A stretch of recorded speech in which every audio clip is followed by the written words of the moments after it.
Aroma ടിവിയുടെ എല്ലാ മാന്യ ശ്രോതാക്കൾക്കും വേഗം വരുന്ന കർത്താവായ യേശു ക്രിസ്തുവിന്റെ ധന്യതര നാമത്തിൽ വന്ദനത്തെയും സ്വാഗതത്തെയും അറിയിക്കുന്നു. അനുഗ്രഹീതവും മനോഹരമായ നല്ല നിമിഷങ്ങൾക്കായി നല്ല ദിവസത്തിനായി ഞാൻ കർത്താവിന് സ്തോത്രം ചെയ്യുന്നു. ഇന്ന് നമ്മുടെ ക്ഷണം സ്വീകരിച്ച നമ്മോടൊപ്പം ജോയിൻ ചെയ്തിരിക്കുന്ന കർത്താവിന്റെ ദാസൻ പാസ്റ്റർ അനൂപ് ആണ്. തന്റെ ജീവിത അനുഭവങ്ങൾ അരോമ ടി വി പ്രേക്ഷകരോടൊപ്പം പങ്കുവയ്ക്കുന്നു. ഈ സാക്ഷ്യം അനേക പ്രിയപ്പെട്ടവരുടെ ജീവിതത്തെ സ്വാധീനിക്കും എന്ന കാര്യത്തിന് രണ്ട് പക്ഷമില്ല. വളരെ അനുഗ്രഹിക്കപ്പെട്ട ഒരുപാട് അനുഭവങ്ങളുടെ ഓർമ്മകൾ പ്രേക്ഷകരോടൊപ്പം പങ്കുവയ്ക്കുകയാണ്. പ്രത്യേകിച്ച് രാഷ്ട്രീയ കലാരംഗങ്ങളിലായിരിക്കുന്ന പ്രിയപ്പെട്ടവർ ഈ സാക്ഷ്യം കേൾക്കണം. നിങ്ങളുടെ ജീവിതത്തിൽ ഈ സാക്ഷ്യം ഒത്തിരി സ്വാധീനിക്കുവാൻ അനുഗ്രഹമായി തീരുമെന്നുള്ള കാര്യത്തിൽ സംശയമില്ല. മദ്യം, മയക്കുമരുന്ന്, ലഹരികൾക്ക് പാപത്തിന്റെ വഴികളിൽ ജീവിക്കുന്ന പ്രിയപ്പെട്ടവരെ ഒക്കെ സ്വാധീനിക്കുവാൻ ഈ സാക്ഷ്യം ഉപകരിക്കും എന്ന് ഞാൻ പൂർണ്ണമായി വിശ്വസിക്കുന്നു. അത്രയേറെ അനുഗ്രഹിക്കപ്പെട്ട ഒരു സാക്ഷ്യമാണ് നമ്മൾ തുടർന്ന് കേൾക്കാൻ പോകുന്നത്. നമുക്ക് ഏവർക്കും ഈ സാക്ഷ്യം സ്കിപ്പ് ചെയ്യാതെ അവസാനം വരെ കാണുകയും കേൾക്കുകയും ചെയ്യാം. കേട്ട ശേഷം നമ്മുടെ പ്രിയപ്പെട്ടവർക്ക്, സുഹൃത്തുക്കൾക്ക് മറക്കാതെ നിങ്ങൾ ഷെയർ ചെയ്ത് കൊടുക്കണം. നിങ്ങളുടെ വിലയേറിയ അഭിപ്രായങ്ങളും നിർദ്ദേശങ്ങളും കമന്റ് ബോക്സിൽ രേഖപ്പെടുത്താൻ മറന്നു പോകരുത്. അതുപോലെ തന്നെ നിങ്ങളുടെ ഒരു പ്രാർത്ഥനാ വിഷയം ഞങ്ങളുമായി പങ്കുവയ്ക്കുവാൻ ആഗ്രഹിക്കുന്നുവെങ്കിൽ സ്ക്രീനിൽ കാണുന്ന വാട്സപ്പ് നമ്പറിൽ ഞങ്ങളെ അറിയിച്ചാൽ തീർച്ചയായിട്ടും ഞങ്ങൾ നിങ്ങൾക്ക് വേണ്ടി പ്രാർത്ഥിക്കുന്നു. എല്ലാ തിങ്കളാഴ്ചയും രാത്രി സാക്ഷ്യം പറഞ്ഞ പ്രിയപ്പെട്ടവരോടൊപ്പം രാത്രി 8:30 മണി മുതൽ ഓൺലൈനിലൂടെയുള്ള പ്രാർത്ഥനാ കൂട്ടായ്മയിലും നിങ്ങൾക്ക് പങ്കെടുക്കാവുന്നതാണ്. തുടർന്ന് നാം എല്ലാവരും ശ്രദ്ധയോടെ പ്രാർത്ഥനയോടെ ആയിരിക്കുമ്പോൾ കർത്താവിന്റെ വിലപ്പെട്ട ദാസൻ പ്രിയ അനൂപ് ജി അവറുകളെ തികഞ്ഞ സ്നേഹത്തോടും ആദരവോടുകൂടി അരോമ ടി വി പ്രേക്ഷകരോടൊപ്പം സമയം ചെലവഴിക്കുന്നതിനായിട്ട് ഞങ്ങൾ ക്ഷണിച്ചു.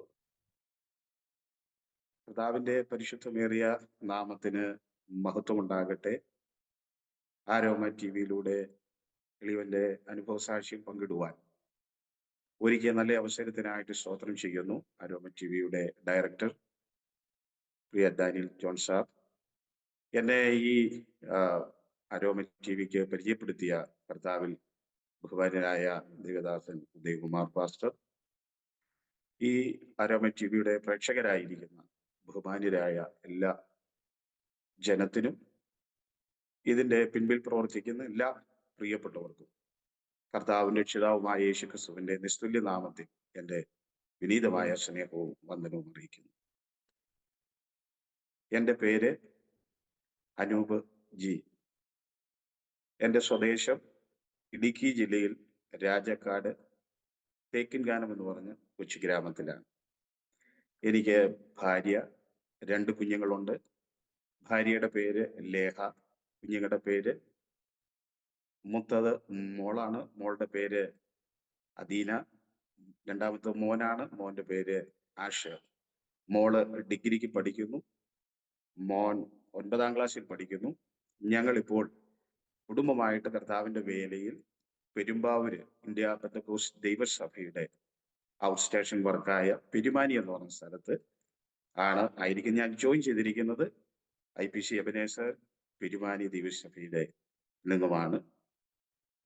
കഴിഞ്ഞ 27 വർഷങ്ങൾക്ക് മുമ്പ് കർത്താവിനെ കണ്ടെത്തുവാൻ എൻ്റെ ജീവിതത്തിൽ ഭാഗ്യമൊരുങ്ങി.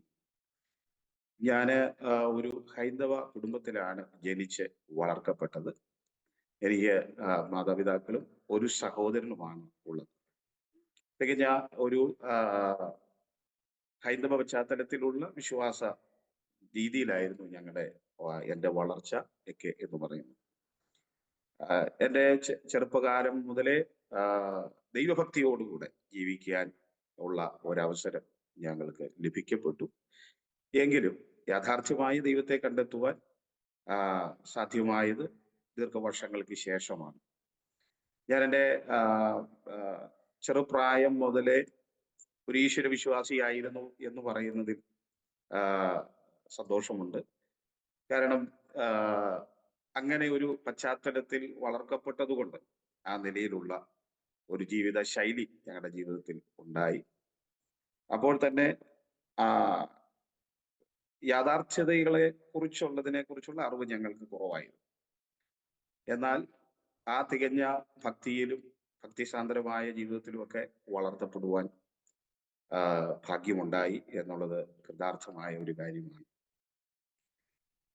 ചെറുപ്രായത്തിൽ മുതലേ വിദ്യാഭ്യാസത്തിന് സ്റ്റെപ്പ് വെക്കുമ്പോൾ മുതലേ ഏതൊരു കാര്യത്തിനും ആ ഒരു നിലവാരത്തിലുള്ള ഭക്തിയോടുകൂടിയുള്ള മുൻപോട്ടുള്ള യാത്രകളായിരുന്നു ഉണ്ടായത്. അതുകൊണ്ട് തികച്ചും അമ്പലങ്ങളിൽ കടന്നു പോവുകയും പ്രാർത്ഥിക്കുകയും ഒക്കെ ചെയ്ത് ഓരോ കാര്യങ്ങളും സ്റ്റാർട്ട് ചെയ്യുമ്പോൾ അങ്ങനെയുള്ള ഒരു ജീവിത ശൈലിയായിരുന്നു.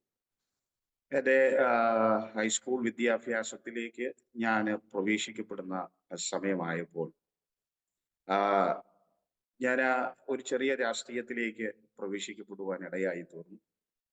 അങ്ങനെ ആ ചെറിയ രാഷ്ട്രീയത്തിലെ ആ സ്കൂൾ തലത്തിലുള്ള രാഷ്ട്രീയത്തിൽ നിന്ന് ആ മുൻപോട്ട് വരുവാൻ ഇടയായി. അത് കോളേജ് തലത്തിലേക്ക് എത്തിയപ്പോൾ കുറച്ചുകൂടെ ആം, അല്ലെങ്കിൽ ആ രാഷ്ട്രീയത്തിൽ വളരുവാൻ ഇടയായി. അപ്പോൾ തന്നെ ജീവിതത്തില് ആ, ഈ ആ, പല നാടകങ്ങളിലും അതുപോലെ ആ, ആ, ഈ കലാലയങ്ങളിലുള്ളതും ഒക്കെയായ പല കാര്യങ്ങളിലും ഏർപ്പെടുവാൻ ഇടയായി. ഇങ്ങനെ എൻ്റെ ചെറുപ്രായത്തിലെ തുടക്കങ്ങൾ അങ്ങനെയായിരുന്നു. പക്ഷെ കോളേജ് ജീവിതത്തിലേക്ക് ഞാൻ പ്രവേശിക്കപ്പെട്ടപ്പോൾ തികച്ചും എൻ്റെ ജീവിത ശൈലികൾക്ക് വലിയ മാറ്റങ്ങൾ ഉണ്ടായി. കാരണം രാഷ്ട്രീയപരമായുള്ള ചെറിയ രാഷ്ട്രീയ കാര്യങ്ങളിലേക്ക് ഇടപെടാൻ തുടങ്ങിയപ്പോൾ ജീവിതത്തിന്റെ ശൈലികൾക്ക് വലിയ മാറ്റങ്ങളായി, ആദർശങ്ങൾക്ക് ഊന്നൽ കൊടുക്കുവാൻ തുടങ്ങി. അതുകൊണ്ട് ജീവിതത്തിലെ ഭക്തി അല്ലെങ്കിൽ ഈശ്വരവിശ്വാസം എന്നുള്ളതിൽ നിന്നും കുറച്ചുകൂടെ മാറ്റങ്ങൾ വരുവാൻ തുടങ്ങി. അങ്ങനെ ജീവിതത്തിൽ ലോകത്തിലേക്ക് അല്ലെങ്കിൽ ഈ രാഷ്ട്രീയ മേഖലകളിലൊക്കെ നിന്നതുകൊണ്ട് ആ നിലവാരത്തിലേക്ക് മാറ്റപ്പെടുവാൻ ഇടയായപ്പോൾ വീട്ടിൽ നിന്ന് കുറച്ച് അകലങ്ങൾ ഉണ്ടായി. അങ്ങനെ കൂട്ടുകാര് ഇഷ്ടംപോലെ ഉണ്ടാകുവാനിടയായി. അപ്പോൾ രാഷ്ട്രീയത്തിലെ ഒരു ശൈലി എന്ന് പറഞ്ഞാൽ നമുക്കറിയാം, എല്ലായിടത്തും അവരവരുടെ കാര്യങ്ങൾക്ക് വേണ്ടി ചെയ്യുന്ന ഒന്നാണല്ലോ. അതുകൊണ്ട് ചെറുപ്പക്കാരായ ആളുകളെയൊക്കെ അവർ കൂട്ടി നിർത്തുകയും ആ നിലവാരത്തിലാക്കിയായിരുന്നു. അതുകൊണ്ട് തികച്ചും ഞാൻ ആ ഒരു ഗ്യാങ്ങിനകത്തായി ആ നിലവാരത്തിലാണ് മുൻപോട്ട് പിന്നീട് സഞ്ചാരങ്ങൾ ആരംഭിച്ചു. നിരവധി സമരങ്ങൾക്കും മറ്റുമൊക്കെ ഇതിനിടയിൽ പങ്കെടുക്കുവാനിടയായി. അപ്പൊ രാഷ്ട്രീയത്തിലെ എതിർ രാഷ്ട്രീയക്കാർക്ക് ഒരു നോട്ടപ്പുള്ളി എന്ന നിലയിലേക്കും വരുവാനിടയായി. അങ്ങനെ ജീവിതത്തിന്റെ ചില മേഖലകളിലൂടെ കടന്ന് വിദ്യാഭ്യാസത്തിന്റെ യാത്രകളിൽ അത് ഡിഗ്രി കഴിഞ്ഞു കഴിഞ്ഞപ്പോൾ പിന്നെ തികച്ചും ആ വിദ്യാഭ്യാസത്തിലേക്ക് പിന്നെ ശ്രദ്ധ ചെലുത്താതെ രാഷ്ട്രീയത്തിലേക്ക് പിന്നെ ആകുവാനിടയായി.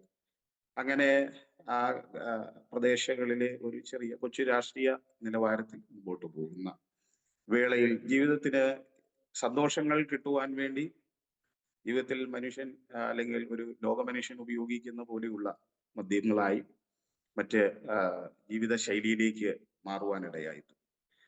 അത് പിന്നീട് അതിൽ നിന്ന് പുറത്തു വരാൻ കഴിയാത്ത നിലയിൽ ഉള്ള ഒരു ബന്ധങ്ങളിലേക്ക് കടന്നു പോകാനിടയായി.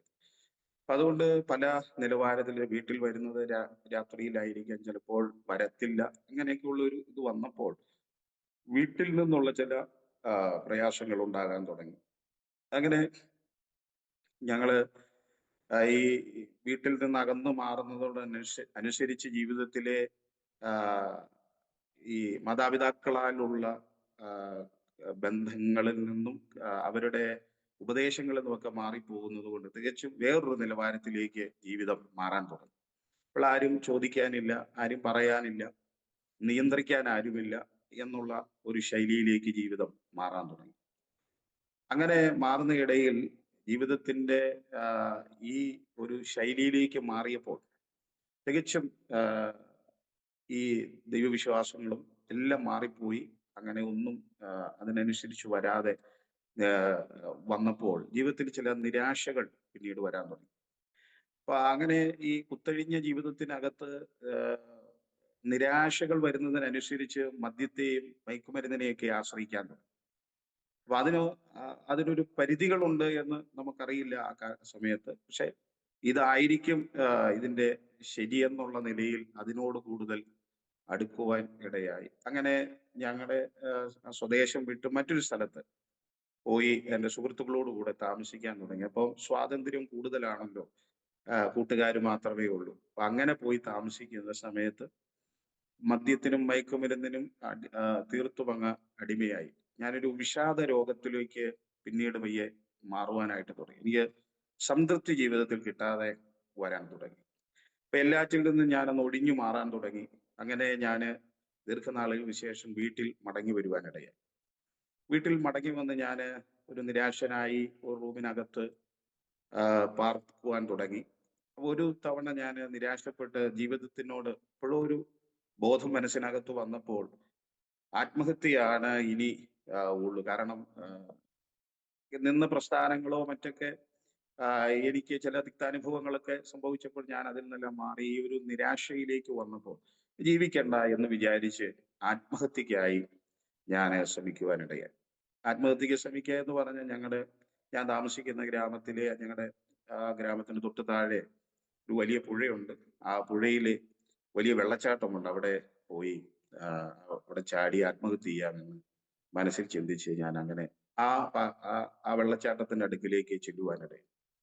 അവിടെ ചെന്ന് ഞാന് കുറെ നേരം നിശബ്ദനായി നിന്നു. കാരണം ജീവിക്കണമെന്നൊരാഗ്രഹം മനസ്സിന്റെ എവിടെയോ ഉണ്ട്. പക്ഷെ സാഹചര്യങ്ങൾ പ്രതികൂലമായതുകൊണ്ട് ജീവിക്കണ്ട എന്നുള്ള ചിന്തയിലാണ് ആത്മഹത്യക്ക് പോകുന്നത്. അതുകൊണ്ട് ഞാൻ കുറച്ചു നേരം ഇവിടെ നിന്നതിന് ശേഷം എൻ്റെ ഉള്ളിൽ അപ്പോഴ് അങ്ങനെ ഒരു ചിന്തയുണ്ടായി. ഒന്ന് ദൈവങ്ങളൊക്കെ ഉണ്ടെങ്കിൽ എൻ്റെ ഈ പ്രശ്നങ്ങളിൽ നിന്നൊക്കെ എനിക്കൊരു മാറ്റം തരാൻ കഴിയുമോ എന്നുള്ള ഒരു ചിന്തയോടുകൂടി ഞാൻ അങ്ങനെ നിശബ്ദനായ ചില മിനിറ്റുകൾ നിന്നു. അതിനുശേഷം ആത്മഹത്യ ചെയ്യണമെന്നുള്ള നിലയിലാണ്.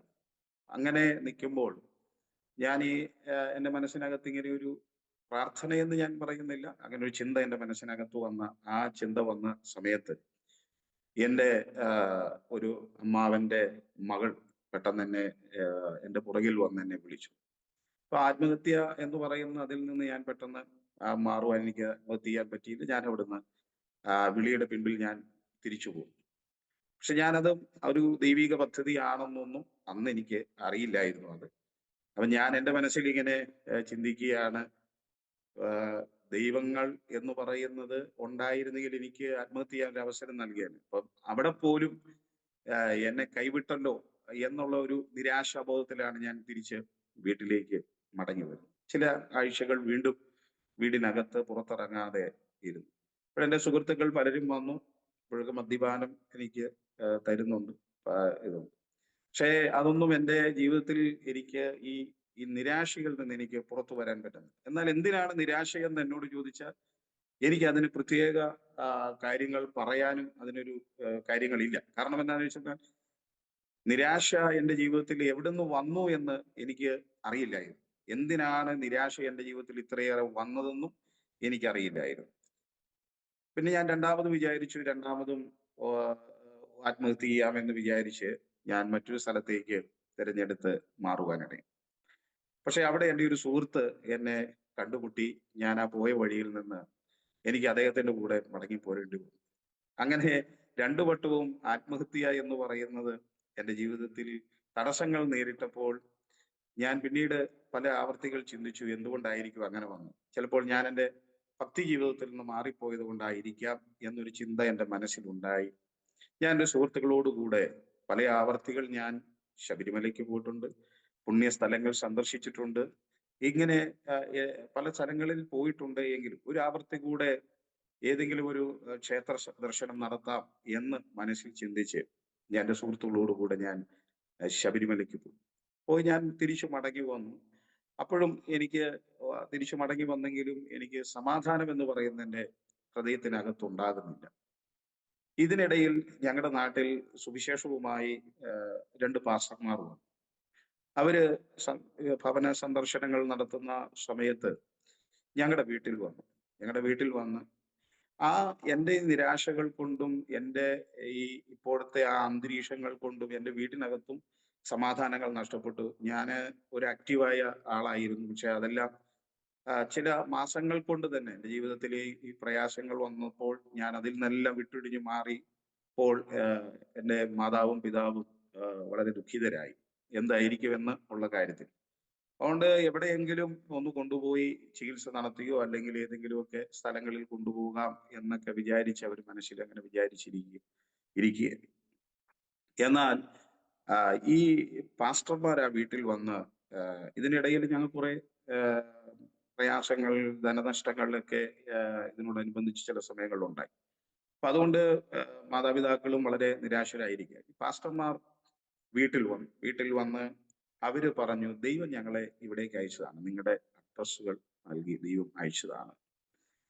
അങ്ങനെ പറയുമ്പോൾ ഞാൻ ആ വീടിനകത്തുണ്ട്. പക്ഷേ എനിക്ക് പുറത്തിറങ്ങാനോ അല്ലെങ്കിൽ ഇവരോട് സംസാരിക്കാനോ ഒന്നും താല്പര്യമില്ല. അങ്ങനെ ഞാൻ ഇരിക്കുക. അപ്പൊ പിന്നെ ഞാന് നിന്ന ഒരു രാഷ്ട്രീയത്തിൽ ഇതിനോട് അനുകൂലമല്ലാത്തത് കൊണ്ടും ഞാൻ അതുകൊണ്ട് എനിക്ക് താല്പര്യമില്ലാത്തത് കൊണ്ട് ഞാനത് അംഗീകരിക്കാതെ അകത്ത് തന്നെ ഇരിക്കുകയായിരുന്നു. അങ്ങനെ ഞാൻ അകത്ത് ഇരിക്കുമ്പോൾ എൻ്റെ മാതാവിനോട് ഈ പാസ്റ്റർമാര് ദൈവത്തെക്കുറിച്ച്, യേശുവിനെ കുറിച്ച് സംസാരിപ്പാനിടയായി. അങ്ങനെ യേശുവിനെ കുറിച്ച് സംസാരിക്കുമ്പോൾ എൻ്റെ മാതാവ് പറഞ്ഞ ഒരു കാര്യമുണ്ട്. ഞങ്ങൾക്ക് നിരവധിയായ ദൈവങ്ങളുണ്ട്. ഞങ്ങൾക്ക് ഇത്രയും ദൈവങ്ങൾ ഉണ്ടായിട്ടും അവർക്കൊന്നും ഞങ്ങൾക്ക് സമാധാനം തരാനോ സാധ്യമാകാതിരിക്കുകയാണ്. പക്ഷെ നിങ്ങൾ പറയുന്ന യേശുവിന് ഇതൊക്കെ സാധ്യമാകുമോ എന്ന് എൻ്റെ അമ്മ ചോദിച്ചു. അങ്ങനെ ആഹ് അവര് സുവിശേഷം എൻ്റെ മാതാവിനോട് പറയുകയും എൻ്റെ മാതാവ് യേശുവിൽ വിശ്വസിക്കുകയും ചെയ്യുവാനിടയായി. അങ്ങനെ യേശുവിൽ വിശ്വസിച്ച് ആഹ് അവിടെ നിന്ന് അവര് എനിക്ക് വേണ്ടിയും പ്രാർത്ഥിച്ചു എന്നാണ് അത് പിന്നീട് എന്നോട് പറയുമ്പോഴാണ് ഞാനത് അറിയുന്നത്. അവരെനിക്ക് വേണ്ടിയും അവിടെ നിന്ന് പ്രാർത്ഥിപ്പാനിടയായി. അവര് പ്രാർത്ഥിച്ചു. ഒരു സാധാരണ പ്രാർത്ഥന മാത്രം പ്രാർത്ഥിച്ച് എൻ്റെ മാതാവിനോട് യേശുവിനെ കുറിച്ച് പറഞ്ഞ് അവര് മടങ്ങിപ്പോയി. അന്ന് വൈകുന്നേരം എന്നോട് പറഞ്ഞു, എൻ്റെ മാതാവ് എന്നോട് പറഞ്ഞു, യേശു എന്ന് പറഞ്ഞ ഒരു ദൈവത്തെ കുറിച്ച്, അല്ലെങ്കിൽ ഞങ്ങളുടെ നാട്ടിൽ അത്ര വലിയ ഫേമസ് ആയ യേശുവിനെ കുറിച്ചൊന്നും മാതാവിനോടൊക്കെ ആയിരുന്നു അന്ന് ആ സമയങ്ങളിലേക്കുള്ള ക്രൈസ്തവരായ ആളുകളുടെ പ്രാർത്ഥന. അതുകൊണ്ട് കൂടുതൽ അതൊക്കെയാണ് യേശുവിനെ കുറിച്ച്. അങ്ങനെ ക്രിസ്മസ് ഒക്കെ വരുന്ന സമയങ്ങളിലേക്ക് കൂടുതലായിട്ടുള്ളത് ഒക്കെ ഒരു ഇതുള്ളൂ. അതുകൊണ്ട് യേശുവിന് നമ്മുടെ ജീവിതത്തിൽ വലിയ മാറ്റം തരാൻ കഴിയുമെന്ന് രണ്ട് പാസ്റ്റർമാർ ഇവിടെ വന്ന് പറയുവാനിടയായി. യേശുവിൽ നീ വിശ്വസിക്കുക എന്ന്. അപ്പോൾ എനിക്ക് അതൊരിട്ടും താല്പര്യമുള്ള കാര്യമല്ലാത്തതുകൊണ്ട് ഞാൻ അതിനെ നിരസിക്കുവാനിടയായി. അങ്ങനെ ഞാൻ നിരസിച്ചു. എനിക്ക് താല്പര്യമില്ല, ആവശ്യമില്ല എന്ന് പറഞ്ഞ് ഞാന് അത് തള്ളിക്കളഞ്ഞു. എന്നാൽ എൻ്റെ മാതാവ് അത് അപ്പോഴൊന്നും കൂടുതലായി അങ്ങ് വിശ്വസിക്കുകയോ കൂടുതലായി ഇതിനെക്കുറിച്ച് മനസ്സിലാക്കുകയോ ഒന്നും ചെയ്തില്ല. നാളുകൾ കഴിഞ്ഞുപോയി, മാസങ്ങൾ കഴിഞ്ഞുപോയി. ജീവിതത്തിൽ വീണ്ടും പ്രതികൂലങ്ങളായി, സമാധാനമില്ലാത്ത അന്തരീക്ഷങ്ങളായി. അങ്ങനെ ഇരിക്കെ ഒരിക്കൽ എൻ്റെ മാതാവിനെ ഈ പള്ളിയിൽ പോകണമെന്നുള്ള ഒരു ചിന്ത മനസ്സിനകത്തുണ്ടായി. ഒരു വെള്ളിയാഴ്ച ഒരു പ്രാർത്ഥനയ്ക്ക് എത്താൻ കടന്നു പോകുവാനിടയായി. അങ്ങനെ ആ യോഗത്തിൽ സംബന്ധിപ്പാനിടയായി. യേശുവിനെ കുറിച്ച് അല്പമായി മനസ്സിലാക്കുവാനിടയായി. ഞങ്ങളുടെ വീടിന്റെ അന്തരീക്ഷങ്ങൾ, സാഹചര്യങ്ങളൊക്കെ അവിടെ വെച്ച് അന്ന് പ്രാർത്ഥിക്കുവാനിടയായി. മടങ്ങി വന്നു. രഹസ്യമായി പിന്നെ ദിവസങ്ങളിലൊക്കെ പല സന്ദർഭങ്ങളിൽ എൻ്റെ മാതാവ് ആ യോഗങ്ങളിൽ പോയി സംബന്ധിപ്പാനിടയായി തീർന്നു. അങ്ങനെ ഒരു ദിവസം രാത്രിയിൽ എനിക്ക് തീരെ ഉറക്കമില്ലാത്തതാണ്. പക്ഷേ എങ്ങനെയോ എനിക്ക് ഒരു ദിവസം രാത്രിയിൽ ഉറങ്ങുവാൻ സാധ്യമായി. അങ്ങനെ ഞാൻ ഉറങ്ങുന്ന സമയത്ത് ഒരു പാതി ഉറക്കത്തിൽ എൻ്റെ മാതാവ് എൻ്റെ കട്ടിലിന്റെ അടുക്കൽ വന്ന് പ്രാർത്ഥിക്കുന്നു. അപ്പോൾ പ്രാർത്ഥിക്കുന്നത് പ്രാർത്ഥനയോ ഇങ്ങനെയുള്ള ഒരു പ്രാർത്ഥനയെ കുറിച്ചോ ഒന്നും എനിക്ക് അങ്ങനെ ഒരു പ്രാർത്ഥനയെ കുറിച്ച് നമുക്ക് സാധാരണ കുഞ്ഞുങ്ങൾക്ക് വേണ്ടി പ്രാർത്ഥിക്കുന്ന ഒരു പ്രാർത്ഥന എന്നൊക്കെ പറഞ്ഞാൽ വേറൊരു രീതിയിലാണ്. പക്ഷെ ഇത്തരത്തിലുള്ള ഒരു പ്രാർത്ഥന ഞാൻ ആദ്യമായിട്ടാണ് എൻ്റെ കിടക്കയിൽ മുട്ടുകുത്തി, എൻ്റെ കട്ടിലിന്റെ താഴെ മുട്ടുകുത്തി നിന്ന് എനിക്ക് വേണ്ടി കണ്ണീരൊഴുക്കി പ്രാർത്ഥിക്കും. ഇതിലൊക്കെ ചില കണ്ണീർ തുള്ളികൾ എൻ്റെ ദേഹത്ത് വീഴും. ഞാനത് പെട്ടെന്ന് എഴുന്നേൽക്കുവാനിടയായി. എഴുന്നേറ്റ് ഞാൻ നോക്കുമ്പോൾ ഈ ഒരു പ്രാർത്ഥന നടത്തുന്ന എൻ്റെ മാതാവിനെയാണ് ഞാൻ കാണുന്നത്. അപ്പൊ എനിക്ക് ആശ്ചര്യമായി പോയി, ഇങ്ങനെ ഒരു പ്രാർത്ഥന എന്ന് പറയുന്നത് എന്താണ്? അപ്പൊ ഞാന് പെട്ടെന്ന് ചോദിച്ചു, എന്താ ഇങ്ങനെ ഒരു പ്രാർത്ഥന? അപ്പൊ എന്നോട് പറഞ്ഞു, നിന്റെ ഈ പ്രയാസങ്ങളൊക്കെ ഒന്ന് മാറാൻ വേണ്ടി യേശുവിനോട് ഞാൻ പ്രാർത്ഥിച്ചതാണ്. അപ്പൊ യേശുവിനോട് പ്രാർത്ഥിക്കുന്നു എന്ന് പറഞ്ഞപ്പോൾ ഞാൻ പറഞ്ഞു, യേശുവിന് അതിന് എന്തെങ്കിലും സാധ്യമാകുമോ? യേശുവിന് നമ്മളെ രക്ഷിക്കാൻ പറ്റുന്ന ആളാണോ എന്ന്. അപ്പൊ ഞങ്ങളുടെ വീട്ടില് ഒരു റൂം നിറയെ ഫോട്ടോകളുണ്ട്, ദൈവങ്ങളുടെ ഫോട്ടോകളുണ്ട്. ഒരിക്കൽ ഞാൻ അത് എൻ്റെ അമ്മ ആ സമയത്തും ഭയങ്കര ഈശ്വര വിശ്വാസിയാണ്. അപ്പം ഈ റൂമിനകത്ത് ഞാൻ ഒരിക്കൽ കയറി ഇങ്ങനെ നോക്കുമ്പോൾ അതിനിടയിൽ എല്ലാ ഫോട്ടോകളുടെ ഇടയിൽ ഒരു യേശുവിന്റെ കൊച്ചു പടം അതിനകത്ത് വെച്ചിട്ടുണ്ടായിരുന്നു. അപ്പോൾ ഞാന് പറഞ്ഞൊരു കാര്യമുണ്ട്, എല്ലാവരുടെയും ഇടയിൽ ഇരിക്കുന്ന ഒരു യേശുവാണ്. ആ യേശുവിന് അങ്ങനെ ഇരിക്കാനേ പറ്റത്തുള്ളൂ, മറ്റൊന്നും ചെയ്യാൻ പറ്റത്തില്ലല്ലോ എന്ന് പറഞ്ഞു. അപ്പൊ എന്നോട് പറഞ്ഞു, ആ യേശുവുമല്ല, ജീവിക്കുന്ന ഒരു യേശുവുണ്ട് കുഞ്ഞെ എന്ന് എന്നോട് പറഞ്ഞു. അപ്പോൾ ഞാൻ എൻ്റെ മാതാവിനോട് പറഞ്ഞു, അങ്ങനെയെങ്കിൽ, അങ്ങനെ ഒരു ദൈവം ഉണ്ട് എങ്കിൽ നമ്മുടെയൊക്കെ ജീവിതത്തിൽ ഇത്രയേറെ പ്രശ്നങ്ങളും പ്രതികൂലങ്ങളും വരുമോ? ഞാൻ ഇത്ര നിരാശനായി പോകും. എൻ്റെ ജീവിതത്തിൽ ഭയങ്കര നിരാശയാണ്. എൻ്റെ നിരാശ മാറുന്നില്ലല്ലോ. എൻ്റെ ഈ രോഗത്തിന് മാറ്റം വരുത്താൻ ആ ഈശ്വരന് കഴിയുമോ എന്ന് ഒരു ചോദ്യം ഞാൻ ചോദിച്ചു. അപ്പോൾ അത്രയേറെ ധൈര്യത്തോടെ ഒന്നും അല്ലെങ്കിലും ആ, ആ, ഒരു പ്രാർത്ഥനയ്ക്ക് പോയി തുടങ്ങിയ ഒരു സമയമായതുകൊണ്ട് അത്ര ധൈര്യമൊന്നുമില്ല എങ്കിലും പറഞ്ഞു, കഴിയും, നമുക്ക് വിശ്വസിക്കാം എന്ന്. അങ്ങനെ അത് ഒരു രഹസ്യ പ്രാർത്ഥനയായി. ഇടയ്ക്ക് എൻ്റെ മാതാവ് പോവുകയും പ്രാർത്ഥിക്കുകയും ചെയ്തു. പക്ഷെ ഞാൻ അന്നൊരു ഒന്നും ഇതിലോട്ട് ഇത്രയൊക്കെ സംസാരിച്ചുവെങ്കിലും കൂടുതലായ താല്പര്യങ്ങളോ പ്രാർത്ഥനയ്ക്ക് പോകണമെന്ന ചിന്തകളോ ഒന്നും ഉണ്ടായില്ല. ചില സന്ദർഭങ്ങളിലൊക്കെ ഈ ദൈവദാസന്മാര് വീട്ടിൽ വരികയും യേശുവിനെ കുറിച്ച് എന്നോട് പറയുകയൊക്കെ ചെയ്തു. ആ സമയത്ത് പൂർണ്ണമായി ഞാൻ അംഗീകരിച്ചൊന്നുമില്ല. എനിക്ക് ഒത്തിരി സംശയങ്ങളുണ്ട്, ഒത്തിരി ചോദ്യങ്ങളുണ്ട്. അതുകൊണ്ട് ഞാൻ ഒത്തിരി ചോദ്യങ്ങൾ അവരോട് ചോദിക്കാനുള്ളത് കൊണ്ടും ഞാൻ ഇതിൽ അധികം വിശ്വസിക്കാൻ തയ്യാറായില്ല. അങ്ങനെ ഇരിക്കെ വീണ്ടും എൻ്റെ ജീവിതത്തിൽ വലിയ പ്രയാസങ്ങൾ വരാൻ തുടങ്ങി. അങ്ങനെ ഞാൻ ആരെയും കാണുന്നത് എനിക്ക് ഇഷ്ടമല്ല എന്നൊരു നിലയിലേക്ക് ഞാൻ മാറി. അങ്ങനെ ഞാ- എൻ്റെ ജീവിതത്തിൽ പെട്ടെന്ന് തന്നെ ഒരു വലിയ മാറ്റമാണ് ഉണ്ടായത്. ആ മാറ്റം എന്ന് പറഞ്ഞാൽ എനിക്ക് ആരെയും പിന്നെ ഇഷ്ടമല്ല, നോക്കാൻ ഇഷ്ടമല്ല. ഞാനൊരു തികച്ചും മാനസിക രോഗിയെ പോലെയായി. എനിക്ക് പുറത്തിറങ്ങാൻ ഇഷ്ടമില്ല. ഞാൻ പല്ല് തേക്കുന്നില്ല, ഞാൻ ഷേവ് ചെയ്യുന്നില്ല, എനിക്ക് നല്ല വസ്ത്രം ധരിക്കണമെന്നില്ല. ആ ഒരു നിലയിലേക്ക് ഞാൻ മാറാൻ തുടങ്ങി. ആരോ എന്നോട് പറയുന്നു, എന്നെ കൊണ്ട് ആർക്കും ഒരു ആവശ്യവുമില്ല, എല്ലാവരും നിന്നെ ചതിക്കുകയായിരുന്നു എന്ന് ആരോ എൻ്റെ ഉള്ളിൽ നിന്ന് പറയുന്നു. അതുകൊണ്ട് നീ ഇനി ജീവിച്ചിരിക്കണ്ട, നീ മരിക്കുന്നതാണ് നല്ലത് എന്നുള്ള ഒരു ആരോ എൻ്റെ ഉള്ളിൽ ഇങ്ങനെ പറയുന്നത് പോലെ എനിക്ക് അനുഭവപ്പെട്ടുകൊണ്ടിരിക്കും. അപ്പൊ ഞാൻ കിടക്കും, ഭക്ഷണം കഴിക്കുന്നില്ല. ആ, അങ്ങനെ ഞാനൊരു മാനസികമായ ഒരു രോഗത്തിലേക്ക്, ഒരു മാനസിക രോഗിയെ പോലെ ഞാൻ ആയിത്തീർന്നു. അങ്ങനെ ഇരുന്നപ്പോൾ എൻ്റെ മനസ്സിൽ തോന്നി ആത്മഹത്യ ചെയ്യണം. അങ്ങനെ ആത്മഹത്യ ചെയ്യണം എന്നുള്ള ചിന്തയോടുകൂടെ ഞാൻ വേഗം റൂം തുറന്ന് വെളിയിലിറങ്ങി. ഞാന് നേരെ ഞങ്ങളുടെ അടുത്തുള്ള ഒരു കടയിൽ പോയി. അപ്പൊ പലയിടത്തും പല രീതികളിലാണ് ആത്മഹത്യ നമ്മൾ ശ്രമിച്ചത്. പക്ഷെ ആ ശ്രമങ്ങൾ വിപുലമായി പോയപ്പോൾ ഞാൻ ചിന്തിച്ചു, ഒരു കാര്യം ചെയ്യാം, ഇനി ഞങ്ങളുടെ നാട്ടിലല്ല, ഞങ്ങളുടെ നാടിനപ്പുറത്താണ് മൂന്നാർ എന്ന് പറഞ്ഞ സ്ഥലം. അവിടെ ആകുമ്പോൾ ഇഷ്ടംപോലെ കാടുകളുണ്ട്, ആരും കാണത്തില്ല. ആത്മഹത്യക്ക് അങ്ങ് പോയേക്കാം എന്ന് കരുതി ഞാൻ കടന്നു പോവുകയാണ്. അങ്ങനെ ഞാൻ കടന്നു പോകുന്ന വഴിക്ക് ഞങ്ങളുടെ നാട്ടിൽ ദീർഘകാലങ്ങൾക്ക് മുമ്പേ തന്നെ പെന്തക്കോസ്ത് വിശ്വാസത്തിൽ വന്ന ഒരു പിതാവ് ഉണ്ടായിരുന്നു. എൻ്റെ ഗ്രാൻഡ് ഫാദറിന്റെയൊക്കെ സ്നേഹിതരായി ഞങ്ങളുടെ വീട്ടിൽ കുറെ നാളുകൾ ജോലിയൊക്കെ ചെയ്ത. അപ്പൊ അദ്ദേഹം വിശ്വാസി വന്നപ്പോൾ എല്ലാവരും അദ്ദേഹത്തെ കളിയാക്കുകയും ഒക്കെ ചെയ്തു. അങ്ങനെ ഇരിക്കെ അദ്ദേഹം പല സന്ദർഭങ്ങളിൽ എന്നോട് പറഞ്ഞിട്ടുണ്ട് വിശ്വാസത്തിലേക്ക് വരണം എന്നുള്ളത്. പക്ഷെ എനിക്കത് ഇഷ്ടമല്ലാത്തതുകൊണ്ട് ഞാൻ അതിലേക്ക് കൂടുതൽ താല്പര്യം പ്രകടിപ്പിച്ചില്ല. ഈ ആത്മഹത്യ ചെയ്യാനായിട്ട് ഞാൻ പോകുമ്പോൾ ഞാൻ നടന്നാണ് പോകുന്നത്. അപ്പൊ അങ്ങനെ നടന്നു പോകുന്ന വഴിക്ക് ഇദ്ദേഹം ഇങ്ങനെ ഫ്രണ്ടിൽ പോകുന്നുണ്ട്, എൻ്റെ മുൻപിൽ ഇങ്ങനെ പോവുകയാണ്.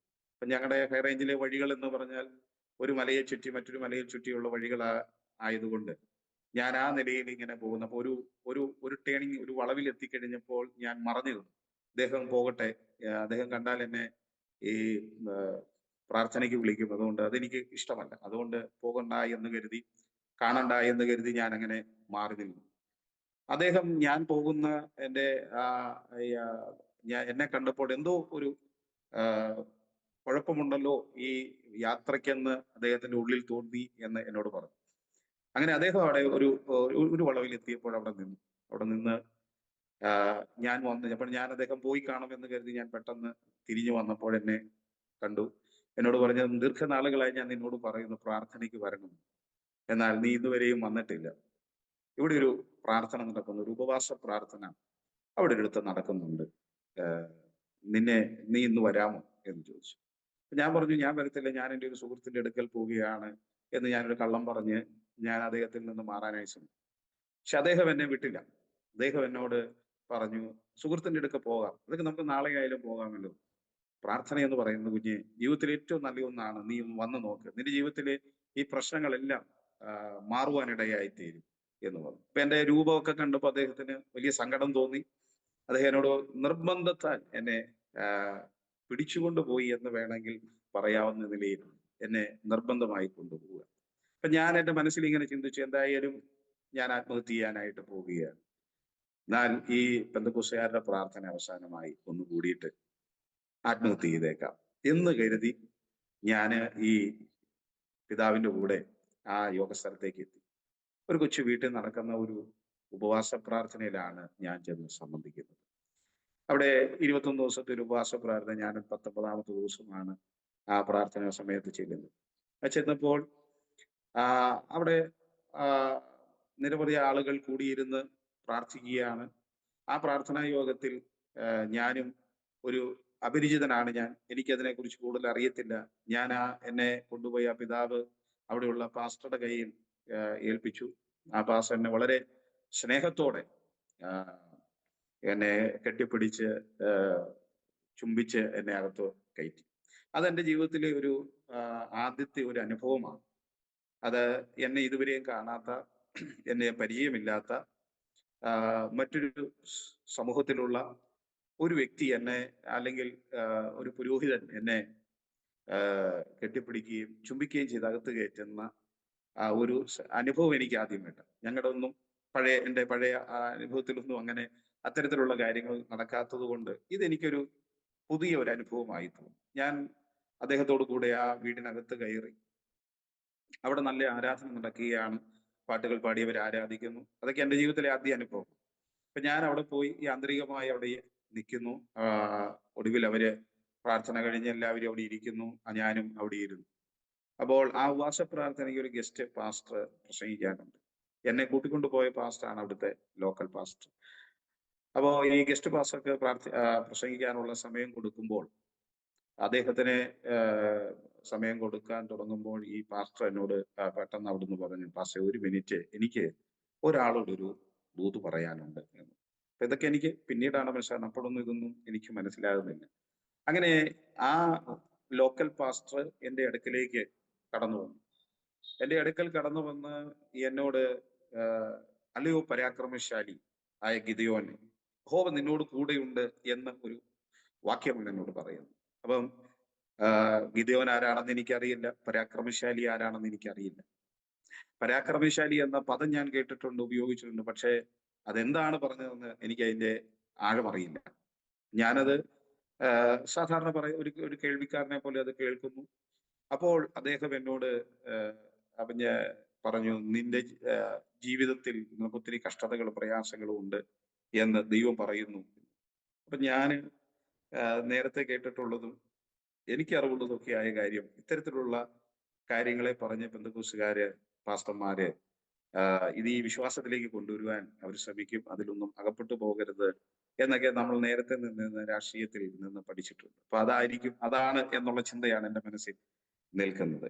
അപ്പൊ ഞാൻ മനസ്സിൽ ചിന്തിക്കുകയാണ്, എന്നെ കൊണ്ടുവന്ന ഈ പ്രിയ പിതാവ് എൻ്റെ എല്ലാ കാര്യങ്ങളും ഈ പാസ്റ്ററോട് പറഞ്ഞിരിക്കുന്നു. അപ്പോൾ ആ പാസ്റ്റർ അത് കേട്ടിട്ട് മനസ്സിലാക്കി എന്നോട് ഈ കാര്യങ്ങളൊക്കെ പറയുകയാണ്. എന്നെ അപ്പോൾ ഈ പെന്തക്കോസ്തിലാക്കാനായിട്ടുള്ള ഒരു ശ്രമമാണ് നടക്കുന്നതെന്ന് ഞാനിങ്ങനെ മനസ്സിൽ ചിന്തിച്ചുകൊണ്ടിരിക്കുമ്പോൾ പെട്ടെന്ന് അദ്ദേഹം പറഞ്ഞു, ആ പിതാവ് പറഞ്ഞതല്ല, ദൈവം എന്നോട് പറയുന്നു, നീ ഇപ്പോൾ ആത്മഹത്യക്ക് പോകാൻ വന്നതാണ്, നിന്നെ അവിടെ നിന്ന് ദൈവമാണ് പിടിച്ചു കൊണ്ടുപോകുന്നത്.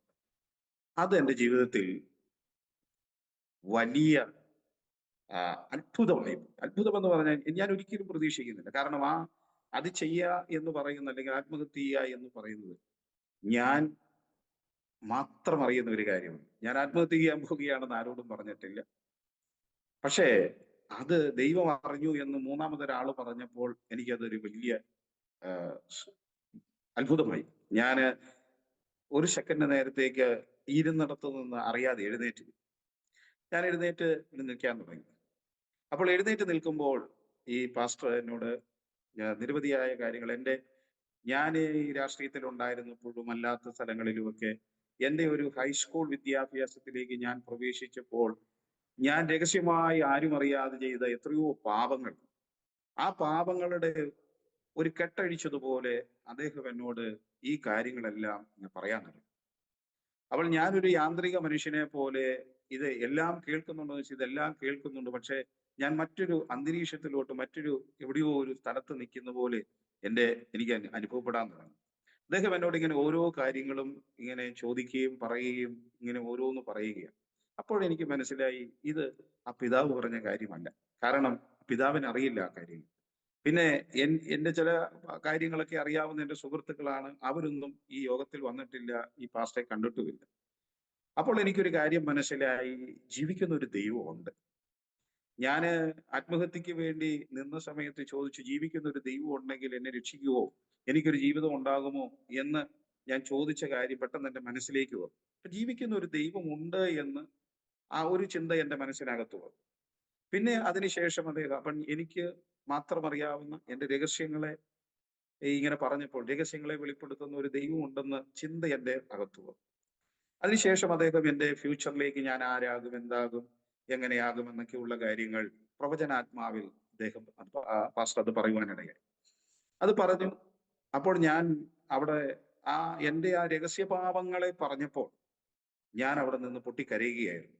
കാരണം എന്റെ ജീവിതത്തിൽ ഞാൻ ആരും അറിയരുതെന്ന് വിചാരിച്ച കാര്യങ്ങൾ പോലും അറിയുന്ന ദൈവമുണ്ടെന്നും അത് മൂന്നാമതൊരു മനുഷ്യനിലൂടെ ഇത് സംസാരിക്കുന്നു എന്ന് പറഞ്ഞപ്പോൾ അതെനിക്ക് ഒരിക്കലും ആഹ് ആഹ് എനിക്കത് പിടിച്ചു പറ്റിയില്ല. ഞാൻ ആരുടെയും മുമ്പിൽ കരയാത്ത ഒരു മനുഷ്യനായിരുന്നു. ഞാന് ചെറുപ്പം മുതലേ ഞാൻ കരയാൻ വളരെ ബുദ്ധിമുട്ടുള്ള ആളായിരുന്നു.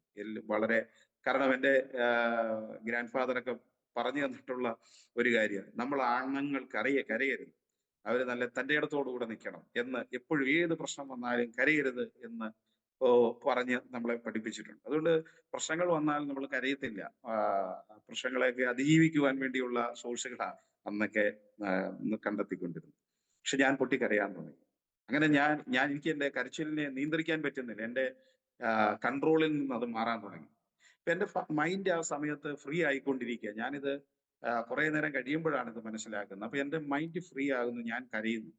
അപ്പൊ എനിക്ക് അന്ന് പാസ്റ്റർമാരുമായുള്ള ബന്ധങ്ങളില്ല. ക്രിസ്തീയ എന്റെ സുഹൃത്തുക്കൾ കുറച്ചു പേരൊക്കെ ഉണ്ടെങ്കിലും അത്രമേൽ ഇങ്ങനെയുള്ളതോ അച്ഛന്മാരുമായിട്ടൊക്കെ ജസ്റ്റ് ബന്ധങ്ങളൊക്കെ ഉള്ളു. അല്ലാതെ ഒന്നും എനിക്ക് അത്ര വലിയ ക്രിസ്തീയ ഇതുമായി യാതൊരു ബന്ധങ്ങളുമില്ല. അതുകൊണ്ട് എനിക്ക് പണ്ട് ഞങ്ങളുടെ നാട്ടില് ഈ CSI എന്ന് പറഞ്ഞ ഒരു ചർച്ചിൽ നിന്ന് വന്ന ഉപദേശിമാര്. അപ്പൊ ആ ഉപദേശിമാരെന്ന് പറഞ്ഞ ഒരു ഭാഷ എന്റെ പിതാക്കന്മാരൊക്കെ പറഞ്ഞു കേട്ടിട്ടുള്ള ഉപദേശിമാരാ പോകുന്നത് വരുന്നത് എന്നൊക്കെ പറഞ്ഞിട്ടുള്ളതേ ഉള്ളൂ. പാസ്റ്റർ എന്നുള്ളൊരു പദം എനിക്ക് അപ്പോഴും അറിയില്ല. അപ്പൊ ഞാന് ഈ ആ വന്ന സമയത്തിനുള്ളിൽ പറഞ്ഞു കേട്ട ഒരു പദമാണ് പാസ്റ്റർ എന്നുള്ളത്. അപ്പോ അതുകൊണ്ട് ഞാന് എനിക്ക് പാസ്റ്റർ എന്ന് പറഞ്ഞപ്പോൾ അങ്ങ് ഇതായി. അപ്പൊ ഞാന് ചോദിച്ചൊരു ചോദ്യമുണ്ട്. പാസ്റ്ററെ എന്ന് എനിക്ക് പറയാനറിയില്ല. പാസ്റ്ററെ, ഞാന് ഒരു സമാധാനമില്ലാത്ത മനുഷ്യനാണ്. നിങ്ങൾ പറയുന്ന ഈ യേശുവിന് എനിക്ക് സമാധാനം തരാൻ പറ്റും? ഞാൻ വർഷങ്ങളായി സമാധാനത്തിന് വേണ്ടി അലയുകയാണ്. ഞാൻ പോകാത്ത പള്ളികളില്ല, ഞാന് പോകാത്ത അമ്പലങ്ങളില്ല, നേരാത്ത നേർച്ചകളില്ല. എന്റെ ഹൃദയത്തിൽ ഇന്നും സമാധാനമില്ല. ഞാൻ പറഞ്ഞതെല്ലാം സത്യമാണ്. ഞാൻ ചോദിക്കുന്നു, യേശുവിന് എനിക്ക് സമാധാനം തരാൻ പറ്റുമോ? ആ പാസ് ഒരു ആശങ്കയും കൂടാതെ ഞാൻ എന്റെ ചോദ്യങ്ങൾ അവസാനിച്ച നിമിഷം തന്നെ എന്നോട് പറഞ്ഞു, കുഞ്ഞെ, യേശുവിനല്ലാതെ നിന്റെ ജീവിതത്തിൽ മറ്റാർക്കും സമാധാനം തരാൻ പറ്റത്തില്ല എന്ന്. ഞാനത് എന്റെ ഹൃദയത്തിനകത്ത് അതൊരു വലിയ വാളുപോലെയാണ് അകത്തേക്ക് കയറിയത്. യേശുവിൻ എന്റെ ജീവിതത്തിൽ സമാധാനം തരാൻ പറ്റുമെന്ന് പാസ്റ്റർ പറയുന്നു. അത് ശരിയാണെങ്കിൽ ഞാൻ അവിടെ നിന്നുകൊണ്ട് പറഞ്ഞു, അങ്ങനെയെങ്കിൽ ഉറക്കെയാണ് ഞാൻ പറയുന്നത്, അങ്ങനെയെങ്കിൽ എനിക്ക് യേശുവിനെ വേണമെന്ന് പറഞ്ഞ് ഞാൻ ഉറക്കെ പറഞ്ഞ് പൊട്ടിക്കരയാൻ തുടങ്ങി. ആ പാസ്റ്ററും അവിടെ അന്നുണ്ടായിരുന്ന പ്രാർത്ഥനയ്ക്ക് വന്ന ആളുകൾ എല്ലാവരും ചേർന്ന് എനിക്ക് വേണ്ടി പ്രാർത്ഥിക്കാൻ തുടങ്ങി. എന്നെ മുട്ടേ നിർത്തി ഞാൻ പ്രാർത്ഥിച്ചു. അപ്പോൾ ഞാൻ പറഞ്ഞു, പാസ്റ്റർ, ഈ യേശുവിനെ എനിക്ക് വേണം. അങ്ങനെ ഞാൻ അവിടെ വെച്ച് യേശു കർത്താവിനെ എന്റെ സ്വന്തം രക്ഷിതാവും കർത്താവുമായി പരപ്രേരണ കൂടാതെ സ്വീകരിപ്പാനിടയായി തീർന്നു. ഞാൻ അതിനോട് ചേർത്ത് ഞാൻ പറയും, അന്ന് മുതൽ ഇന്ന് വരെ ഏകദേശം 10-27 വർഷമായി സമാധാനത്തിന് വേണ്ടി ഇടത്തും പോകാതെ, സമാധാനം എന്റെ ജീവിതത്തിൽ എപ്പോഴെങ്കിലുമൊക്കെ, നമ്മുടെ ജീവിത യാത്രയിലാണല്ലോ, സമാധാനത്തിന് എപ്പോഴെങ്കിലുമൊക്കെ ഒരു ഏറ്റക്കുറച്ചുകൾ വരുമ്പോൾ ദൈവസന്നിധിയിൽ ഞാൻ മുട്ടുമടക്കി പ്രാർത്ഥിക്കുമ്പോൾ എനിക്ക് അന്നത്തെ പോലെ തന്നെ ഇന്നും സമാധാനത്തിന്റെ ഒരു പേമാരി എന്റെ മേൽ ചുരിയുവാനിടയായി. ഞാൻ ആ സമാധാനം അനുഭവിച്ചാണ് ഇന്നും യാത്ര ചെയ്യുന്നത്. പല ആളുകൾ ഞങ്ങളെ പോലെയുള്ള ആളുകളൊക്കെ ക്രിസ്തീയ വിശ്വാസത്തിലേക്ക് വരുമ്പോൾ പല ചോദ്യങ്ങൾ ചോദിക്കാറുണ്ട്. നിങ്ങൾ എന്റെ രാഷ്ട്രീയത്തിലുണ്ടായിരുന്ന ഒത്തിരി ആളുകൾ എനിക്ക് എതിരുകളായി മാറി.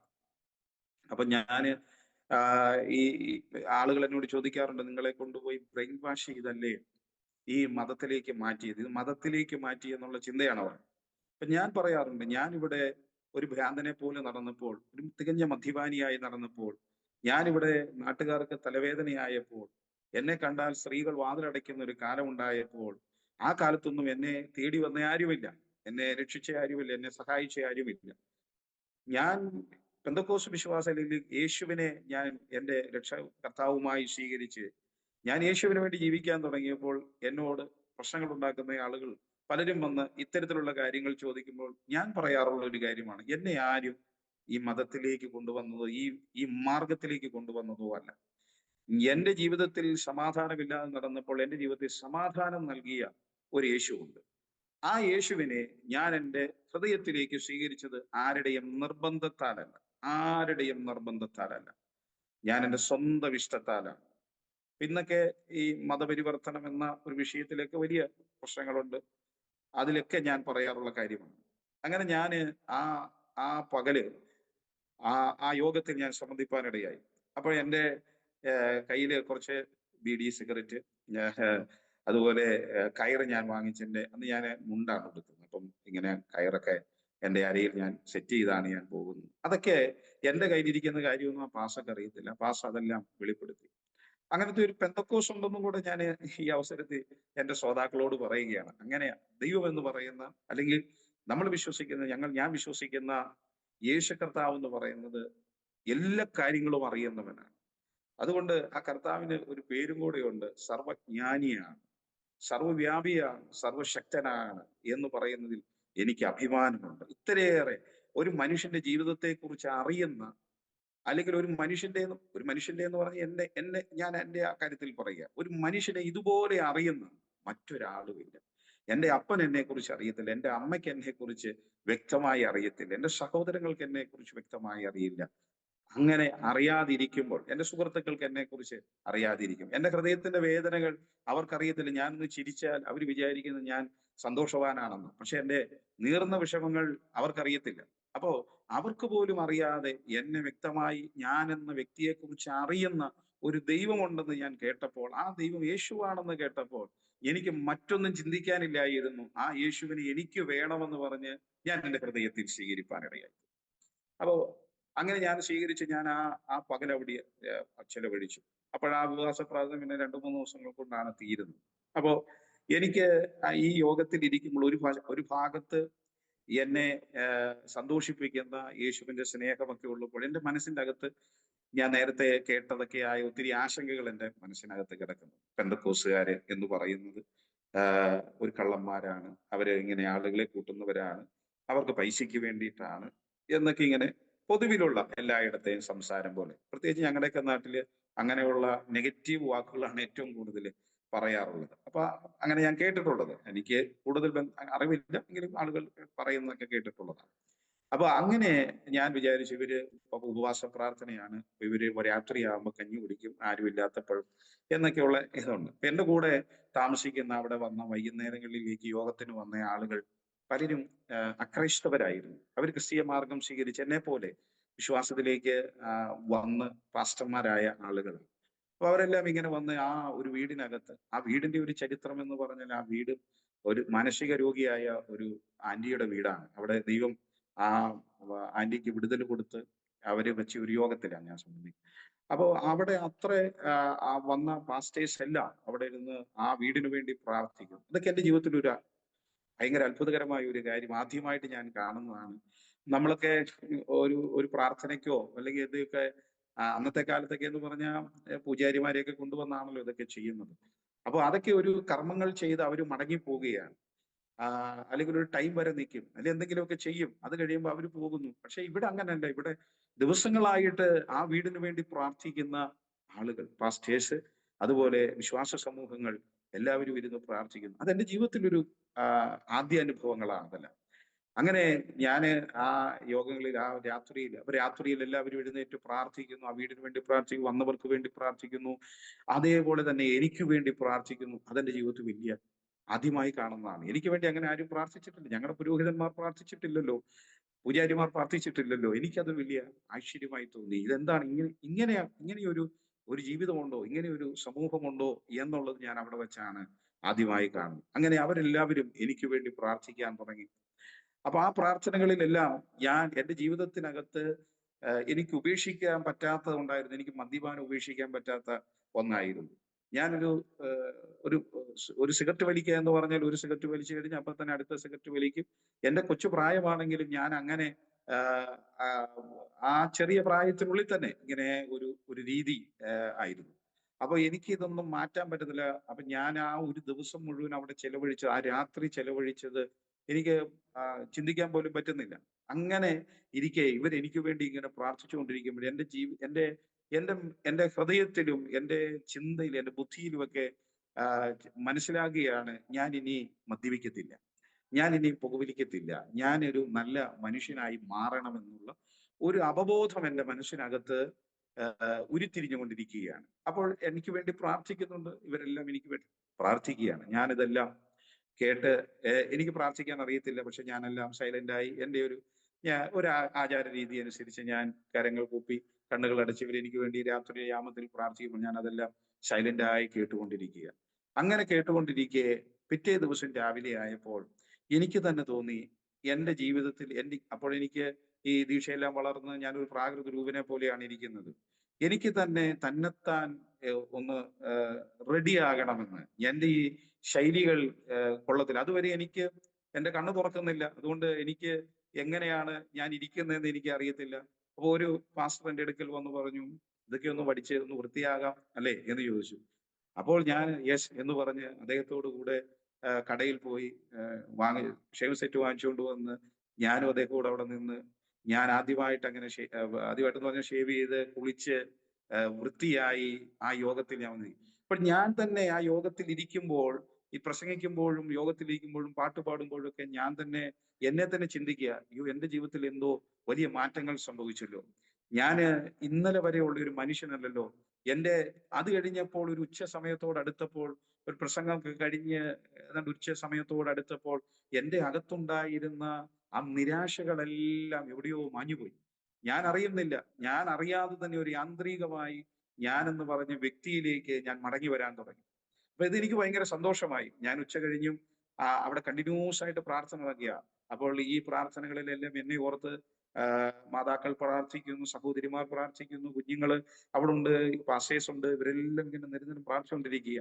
അപ്പോൾ എന്റെ ജീവിതത്തിനകത്തെ മാറ്റങ്ങൾ ഇവര് കണ്ട് ഇവര് ദൈവത്തിന് ഭയങ്കര നന്ദി പറഞ്ഞുകൊണ്ടിരിക്കുകയാണ്. അങ്ങനെ ഞാൻ ഈ 2ഉം 3ഉം ദിവസമായി ഞാൻ ഭക്ഷണം കഴിക്കുന്ന കാര്യം മറന്നുപോയി. ഞാന് ഒരു 2ഓ 3ഓ മിനിറ്റൊക്കെ അല്ലെങ്കിൽ ഒരു നേരം കഴിച്ചു. ഇച്ചിരി കഴിയുമ്പോഴത്തേക്ക് പിന്നെ ഒന്നൂടെ കഴിക്കും. അങ്ങനെ ക്ലിപ്തമായ സമയമൊന്നുമില്ല. എനിക്ക് എപ്പോഴും ഇങ്ങനെ ഭക്ഷണം കഴിക്കുന്ന ഒരു പ്രകൃതക്കാരനായിരുന്നു. പക്ഷെ ഈ 3 ദിവസക്കാലം ഞാൻ ഇപ്പൊ അവിടെ പോയിരുന്നു. എനിക്ക് ഭക്ഷണം കഴിക്കണമെന്നില്ല. ഞാൻ ഭക്ഷണത്തെക്കുറിച്ച് പോലും മറന്നുപോയി.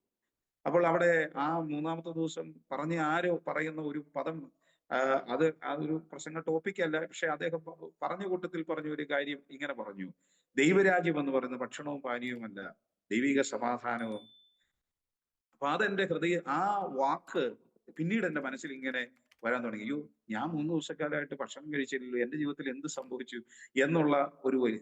അപ്പോഴെനിക്ക് മനസ്സിലായി എന്റെ ജീവിതം ടോട്ടൽ മാറിക്കഴിഞ്ഞിരിക്കുന്നു. ആഹ് ഇന്ന് ഞാൻ പറയുന്ന ഇത് ഒരു ലാംഗ്വേജിൽ പറഞ്ഞാൽ ഞാനൊരു ദൈവവേദലായി തീർന്നു.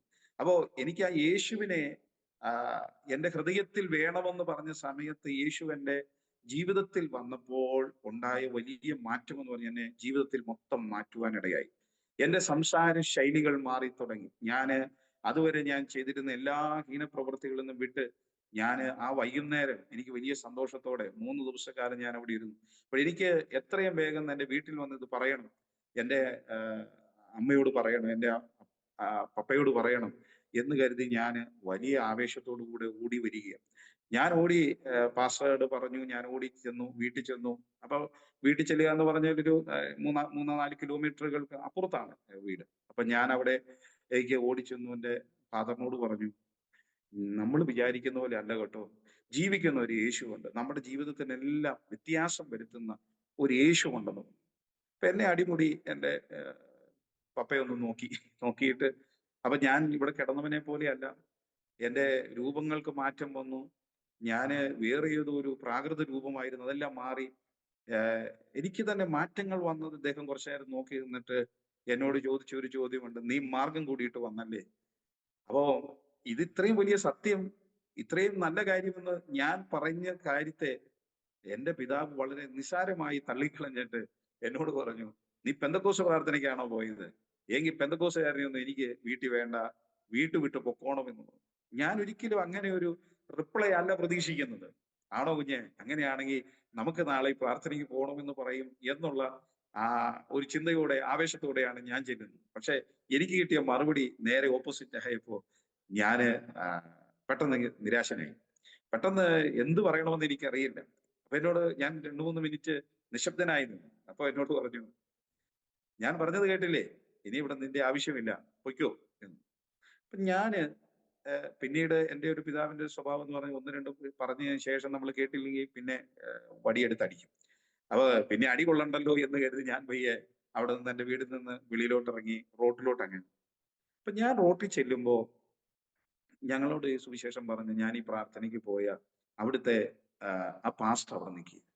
അപ്പൊ എനിക്കതൊരു വലിയ അത്ഭുതമായി പോയി. ഞാൻ ഇറങ്ങി ചെല്ലുമ്പോ പാസ്റ്റർ എന്നോട് ചോദിച്ചു, "വീട്ടിൽ നിന്ന് ഇറക്കി വിട്ടല്ലേ?" അപ്പൊ ഞാൻ പറഞ്ഞു, "യെസ്." പാസ്റ്റർ എങ്ങനെ ഇത് മനസ്സിലാക്കി? അപ്പൊ എന്നോട് പറഞ്ഞു, "കുഞ്ഞെ, നീ പോന്നപ്പോൾ ദൈവം എന്നോട് പറഞ്ഞു നിന്നെ വീട്ടിൽ നിന്ന് ഇറക്കി വിടും. നിന്നെ സ്വീകരിച്ചുകൊണ്ട് എന്റെ വീട്ടിലോട്ട് കൊണ്ടുപോകണമെന്ന് ദൈവം എന്നോട് പറഞ്ഞു. നിന്നെ വിളിക്കാൻ ഞാൻ വന്നത്." അത് എനിക്ക് ഭയങ്കര അത്ഭുതമായി പോയി. കാരണം അപ്പൊ ഞാൻ ഈ പോരുന്ന വഴിക്ക് ഈ എന്റെ മുറ്റം വിട്ട് പോരുന്ന സമയത്ത് ഞാൻ എന്റെ പിതാവിനോട് അതൊക്കെ എങ്ങനെ പറഞ്ഞു എന്ന് എനിക്കറിയില്ല കേട്ടോ. ഒരിക്കൽ എനിക്കങ്ങനെ ഞാനങ്ങനെ ഞങ്ങളുടെ പിതാവ് എന്ന് പറഞ്ഞാൽ ഭയങ്കര ദേഷ്യക്കാരനാ. ചുമ്മാ കെട്ടിയിട്ട് അടിക്കുന്ന ആളാണ്. അപ്പൊ നമ്മളൊരു പണി ചെയ്തില്ലെങ്കിൽ അങ്ങനെ ചെയ്യുന്നത്. അപ്പൊ അതൊക്കെ ശിക്ഷണം ഉണ്ടായിരുന്ന ഒരു ഇതായിരുന്നു. ഞാൻ ഈ വീട്ടിൽ നിന്ന് എന്നോട് പോണമെന്ന് പറഞ്ഞപ്പോൾ ഞാൻ പെട്ടെന്ന് അവിടുന്ന് ഇറങ്ങിയപ്പോൾ ഒരു കാര്യം എന്റെ മനസ്സിൽ അങ്ങനെ ഒരു വാക്ക് വന്നു. ഞാൻ പറഞ്ഞു, "എന്റെ ഭൂമിയിലെ പിതാവ് എന്നെ ഉപേക്ഷിച്ചാലും സ്വർഗത്തിലെ എന്റെ പിതാവ് എന്നെ ഉപേക്ഷിക്കുകയായിരുന്നു." അത് പറഞ്ഞിട്ട് പിന്നെ അവിടെ നിൽക്കാൻ പറ്റത്തില്ല. ആദ്യമായിട്ടാ ഇങ്ങനെ എതിർത്ത് പറയുന്നത്. അതുകൊണ്ട് അവിടെ നിൽക്കാൻ പറ്റാത്തതുകൊണ്ട് ഞാൻ പെട്ടെന്ന് ഇറങ്ങി ഓടി. പിന്നെ അവിടെ നിന്ന് അടി കിട്ടും. അതുകൊണ്ട് പേടിച്ച് ഞാൻ ഓടി ചെല്ലുമ്പോഴാണ് പാസ്റ്റർ ഇങ്ങനെ നിൽക്കുന്നത്. എന്നെ കൂട്ടിക്കൊണ്ട് ആ ദൈവദാസൻ അദ്ദേഹത്തിന്റെ വീട്ടിലോട്ട് പോയി.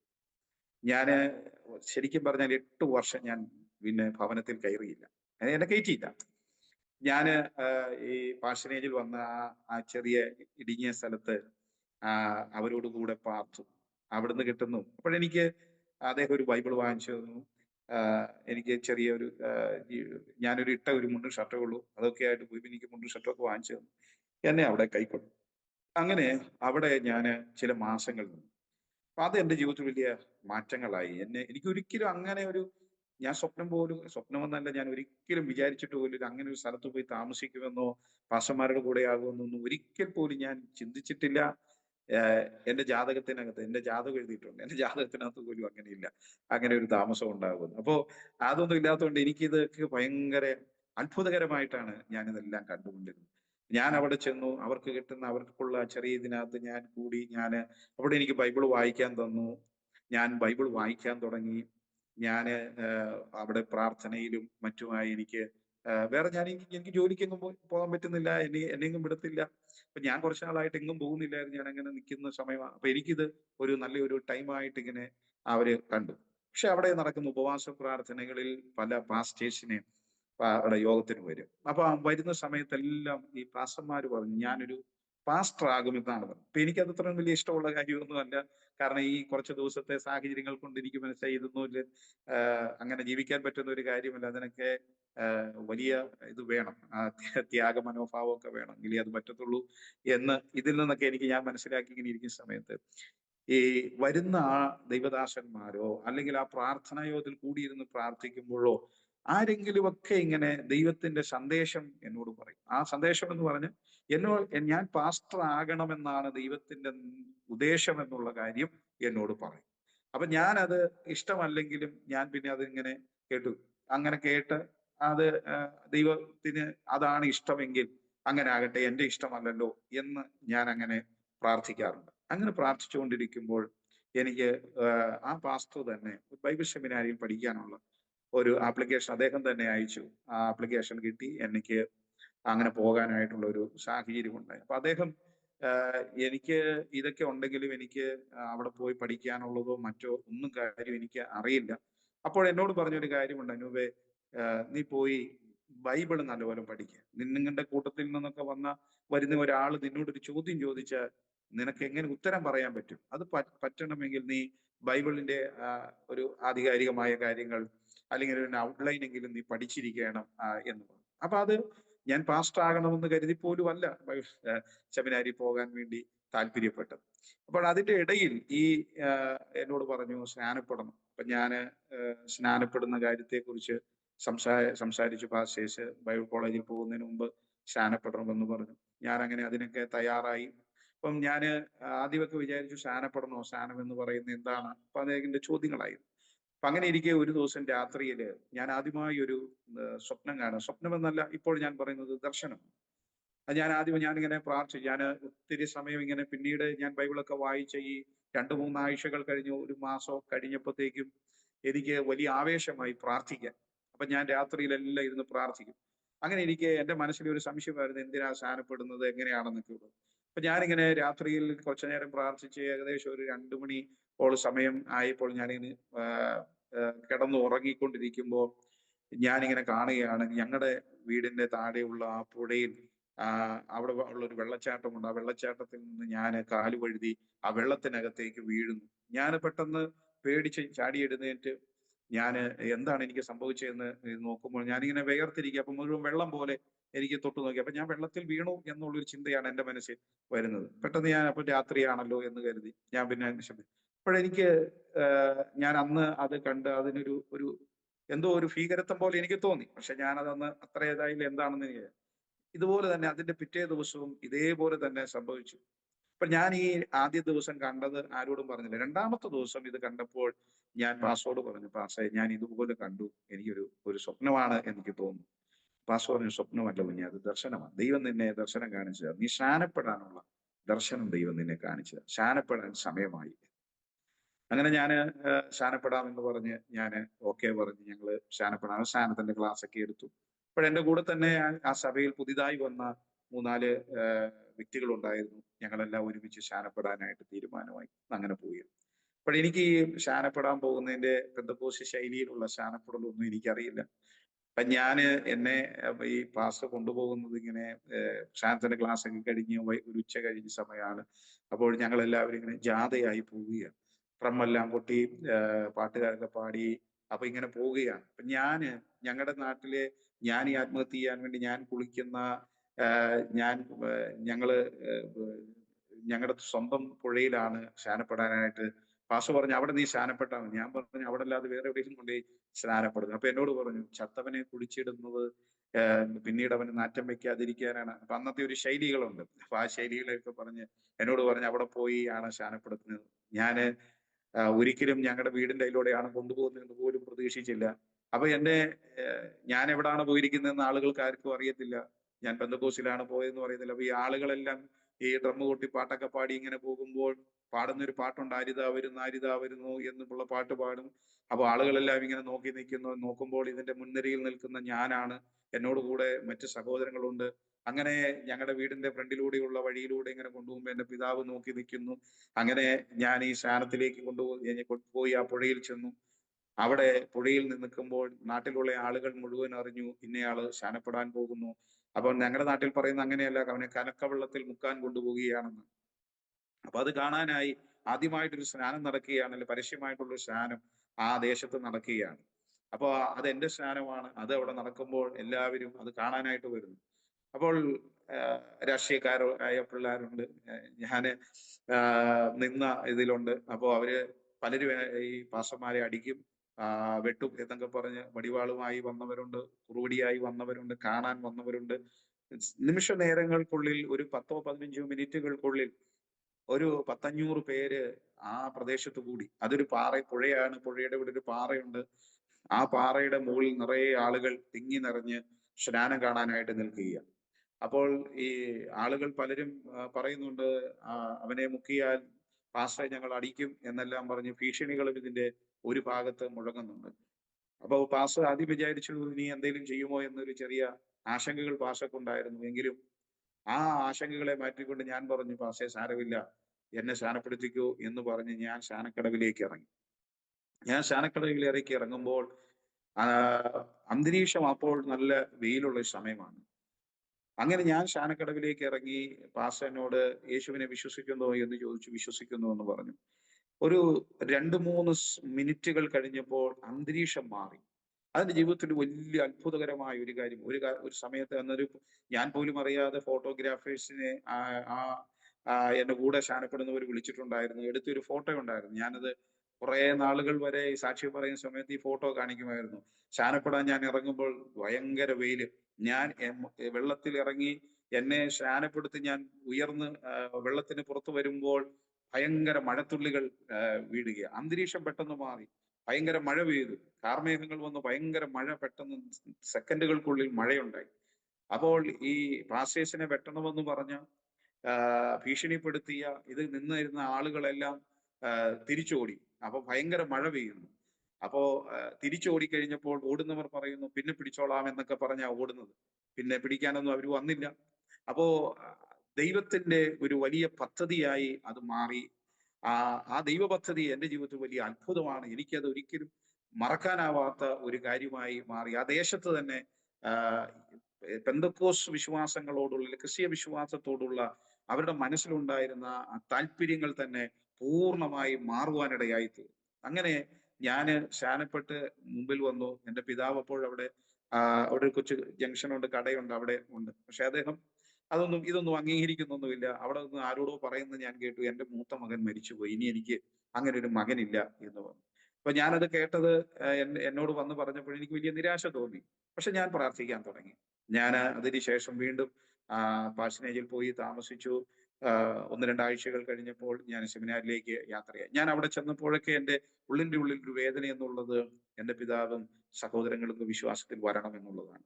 ദീർഘമായി 8 വർഷം ഞാൻ പ്രാർത്ഥിക്കാൻ തുടങ്ങി. 8ാമത്തെ വർഷം എന്റെ സെമിനാരി പഠനത്തിൽ ഞാൻ 1-2 സെമിനാരികളിൽ മാറി മാറി ദൈവവചനം അഭ്യസിപ്പാൻ എനിക്ക് കർത്താവ് ഒരു അവസരങ്ങളെ നൽകി. അപ്പോൾ ഞാൻ അവിടെയൊക്കെ പഠിക്കുമ്പോൾ എൻ്റെ മനസ്സിലൊരു ആഗ്രഹമുണ്ട്, എൻ്റെ കുടുംബത്തിലുള്ളവർ വിശ്വാസത്തിൽ വരണം എന്നുള്ളതായിരുന്നു എൻ്റെ ആഗ്രഹങ്ങൾ മുഴുവൻ.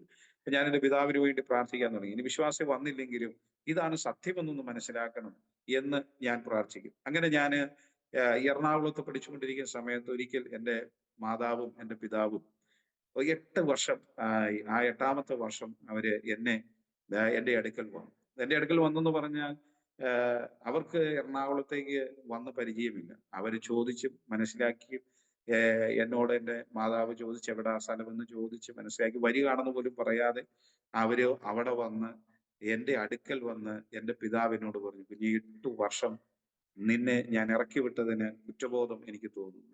നീ പ്രാർത്ഥിക്കുന്ന, നീ കണ്ടെത്തിയ യേശുവാണ് ദൈവമെന്ന് എനിക്ക് മനസ്സിലാക്കാൻ ഒരുപാട് നാൾ വൈകിപ്പോയല്ലോ എന്ന് പറഞ്ഞ് ഒരു കുറ്റബോധത്തോടു കൂടി എൻ്റെ പിതാവ് വന്നപ്പോൾ ഞാൻ അവിടെയും ഒരു അത്ഭുതമാണ് കണ്ടത്. എൻ്റെ ദൈവം എത്ര വലുതാണ്, ഞാൻ കണ്ടെത്തിയ ദൈവം സത്യമായ ദൈവമാണെന്നും ഞാൻ ആ കാലഘട്ടം മുഴുവനും, കഴിഞ്ഞ കാലങ്ങളിൽ മുഴുവനും ഞാൻ സേവിച്ച, ഞാൻ ആരാധിച്ച, ഞാൻ കണ്ട ദൈവങ്ങൾ എന്ന് പറയുന്നതൊക്കെയും എന്തായിരുന്നു എന്നുള്ള ഒരു തിരിച്ചറിവും ബോധവും അതിനപ്പുറത്ത് അതൊരു അത്ഭുതവുമായി എനിക്ക് തോന്നുവാനിടയായി. ഞാൻ എൻ്റെ പിതാവിനെ കെട്ടിപ്പിടിച്ച് കരഞ്ഞപ്പോൾ എനിക്ക് ഒത്തിരി കാരണം ഞാൻ എന്ന് പറയുന്ന ആത്മീകത്തിൽ ഒരു കൊച്ചു മനുഷ്യനായ അല്ലെങ്കിൽ ചെറിയ വ്യക്തിയായ ഒരു പിഞ്ചു പൈതൽ എന്ന നിലയിൽ ഞാൻ പറയുന്നു, അത്രയും ഉള്ള അറിവുള്ള ഒരാളുടെ പ്രാർത്ഥന സ്വർഗത്തിലെ ദൈവം കേട്ടിട്ട് എൻ്റെ പിതാവിനോട് ഇടപെട്ടെങ്കിൽ അതൊരു അത്ഭുതമല്ലേ? ഇത്ര അത്ഭുതവാനായ ദൈവത്തെയാണല്ലോ ഞാൻ ഒരു കാലത്ത് തള്ളിക്കളഞ്ഞെന്നുള്ള കുറ്റബോധവും കൂടെ എൻ്റെ മനസ്സിനകത്തുണ്ടായി. എൻ്റെ പിതാവ് പറഞ്ഞു, ഇവിടുത്തെ പഠനം കഴിയുമ്പോൾ വീട്ടിലേക്ക് മടങ്ങി വരണം. ഞാൻ എൻ്റെ വീട്ടിലേക്ക് മടങ്ങി ചെന്നു. എൻ്റെ ആവേശത്തിൽ ഞാൻ എൻ്റെ ബന്ധുക്കളുടെ വീട്ടിൽ ചെന്നു. പക്ഷേ എൻ്റെ ബന്ധുക്കൾ ആരും എന്നെ അംഗീകരിച്ചില്ല. അവരെല്ലാം പറഞ്ഞു, നീ പെന്തക്കോസുകാരുടെ കൂടെ പോയി, നിനക്ക് വട്ടാണ്, അങ്ങനെയൊക്കെയുള്ള കുറെ പല വീടുകളിലും എന്നെ കയറ്റിയില്ല. പെന്തക്കോസുകാർ വരണ്ട എന്ന് പറഞ്ഞു. ഹൈറേഞ്ചിന്റെ ഒരു ഒരു ഒരു ഒരു ക്രൂരമായ മുഖം ഞാൻ അവിടെ വെച്ച് കണ്ടു. അതെന്റെ എൻ്റെ സഹോദരങ്ങൾ അല്ലെങ്കിൽ എൻ്റെ കൂടെ ഉണ്ടായിരുന്നവരൊക്കെ എൻ്റെ സുഹൃത്തുക്കൾ പലരും എന്നെ ഏഹ്, ആ, എന്നോട് മിണ്ടുക പോലും ചെയ്യാത്ത ഒരു അനുഭവമുണ്ട്. ആ, അത് ഒന്നും എനിക്ക് ഒരു ഭാരമായിട്ടോ പ്രയാസമായിട്ടോ തോന്നിയിട്ടില്ല. പക്ഷെ ഞാൻ അവരോടൊക്കെ യേശുവിനെ പറ്റി പറയാൻ തുടങ്ങി.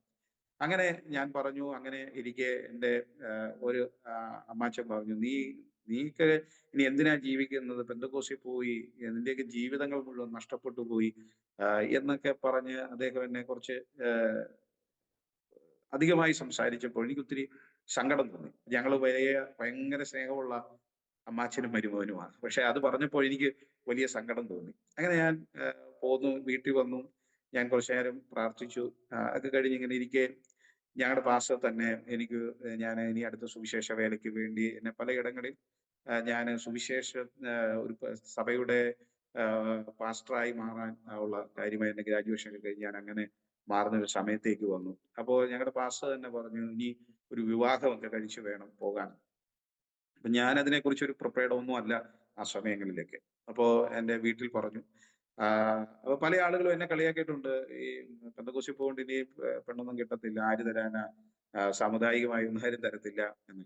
പക്ഷെ അതൊന്നും എനിക്ക് ബാധകമല്ല. അപ്പൊ ഇവരൊക്കെ ഇങ്ങനെ പറഞ്ഞുകൊണ്ടിരിക്കുന്ന സമയത്ത് പാസ്റ്റർ ഈ കാര്യത്തിൽ തീരുമാനമെടുത്ത് അങ്ങനെ കാര്യങ്ങൾ മുമ്പോട്ട് പോയി. അങ്ങനെ കോട്ടയം ജില്ലയില് കഞ്ഞിക്കുഴി മാങ്ങാനം എന്ന് പറഞ്ഞ സ്ഥലത്ത് അവരും ഒരു ഹൈന്ദവ പശ്ചാത്തലത്തിൽ നിന്ന് വിശ്വാസി വന്നു. അതൊന്നും ഞങ്ങൾക്ക് അന്ന് അറിയത്തില്ല. കഞ്ഞിക്കുഴി ഫിലദൽഫിയ സഭയിലെ വിശ്വാസിയായ ലേഖയെ അതിനെക്കുറിച്ച് ഒരു ആലോചന ലേഖയുടെ കൂടെ പഠിച്ച ഒരു ദേവദാസൻ ഞങ്ങളുടെ പാസ്വേഡ് ഇത് പറഞ്ഞ് അങ്ങനെ അവിടെ ചെന്നു കണ്ടു. അവരും ഞങ്ങളെ പോലെ തന്നെ വിശ്വാസത്തിലേക്ക് വന്ന ഒരു കുടുംബമാണ്. അങ്ങനെ ലേഹ്യമായുള്ള എൻ്റെ വിവാഹം നടപ്പാനിടയായി. കർത്താവ് ഞങ്ങൾക്ക് 2 കുട്ടികളെ നൽകി. കേരളത്തിന്റെ വിവിധ ഭാഗങ്ങളിൽ പാസ്റ്ററായിട്ട് ആ കാലഘട്ടങ്ങളിൽ നിന്നു. അതിനുശേഷം നോർത്ത് ഇന്ത്യയിലേക്ക് കടന്നു പോകാനിടയായി. നോർത്ത് ഇന്ത്യയിൽ ബീഹാറിലെ ഒരു 3 വർഷക്കാലം ഈ കർത്താവിന്റെ വേലയുമായി കടന്നുപോയി. അതിനുശേഷം വീണ്ടും നാട്ടിലേക്ക് മടങ്ങി വന്നു. പ്രത്യേകമായി അത് അന്നത്തെ സമയത്ത് എന്ന് പറഞ്ഞാൽ വളരെ പ്രതികൂലമായ ഒരു സാഹചര്യമാണ് ബീഹാർ. ഇന്ന് ബീഹാർ ഒത്തിരി മാറി. അന്ന് ബീഹാർ അത്ര ഇതല്ലായിരുന്നു. എൻ്റെ വൈഫിന് വലിയ മഞ്ഞപ്പിത്തം കഠിനമായി മരിക്കുമെന്ന് അവിടുത്തെ ഡോക്ടേഴ്സ് പറഞ്ഞു. അന്ന് ഞങ്ങൾക്കൊരു മോളാണുള്ളത്. മോള് ഒരു വയസ്സേ ഉള്ളൂ. അപ്പോ ആ സമയത്ത് ഈ രോഗം വന്ന് ഞങ്ങള് അന്ന് ആ രോഗമാണെന്ന് പെട്ടെന്ന് തിരിച്ചറിയാൻ പറ്റിയില്ല. ഞങ്ങൾ 10-35 കിലോമീറ്റർ ഉള്ളിലുള്ള ഒരു ഗ്രാമത്തില് ടൗണിൽ വരണമെങ്കിൽ, ബക്സർ എന്ന് പറഞ്ഞ ടൗണിലേക്ക് വരണമെങ്കിൽ ഈ 35 കിലോമീറ്റർ നമ്മൾ സൈക്കിളിലോ വരണം, അല്ലെങ്കിൽ ഏതെങ്കിലും കാളവണ്ടിയോ എന്തെങ്കിലുമൊക്കെ പിടിച്ചു വേണം വരാൻ. അങ്ങോട്ടൊന്നും ബസ്സുകളൊന്നും വലിയ യാത്രാ സൗകര്യങ്ങളുള്ള സ്ഥലമല്ല. അപ്പൊ അവിടുന്ന് ഒരു ഹോസ്പിറ്റലിൽ, അന്ന് മെത്തഡിസ്റ്റുകാർക്ക് ഒരു ഹോസ്പിറ്റലുണ്ട്. ഞങ്ങളുടെ വിശ്വാസിയെ കൊണ്ടുവന്ന 2 സഹോദരന്മാര് അവിടുത്തെ ജോലിക്കാരെ, നേഴ്സുമാർ.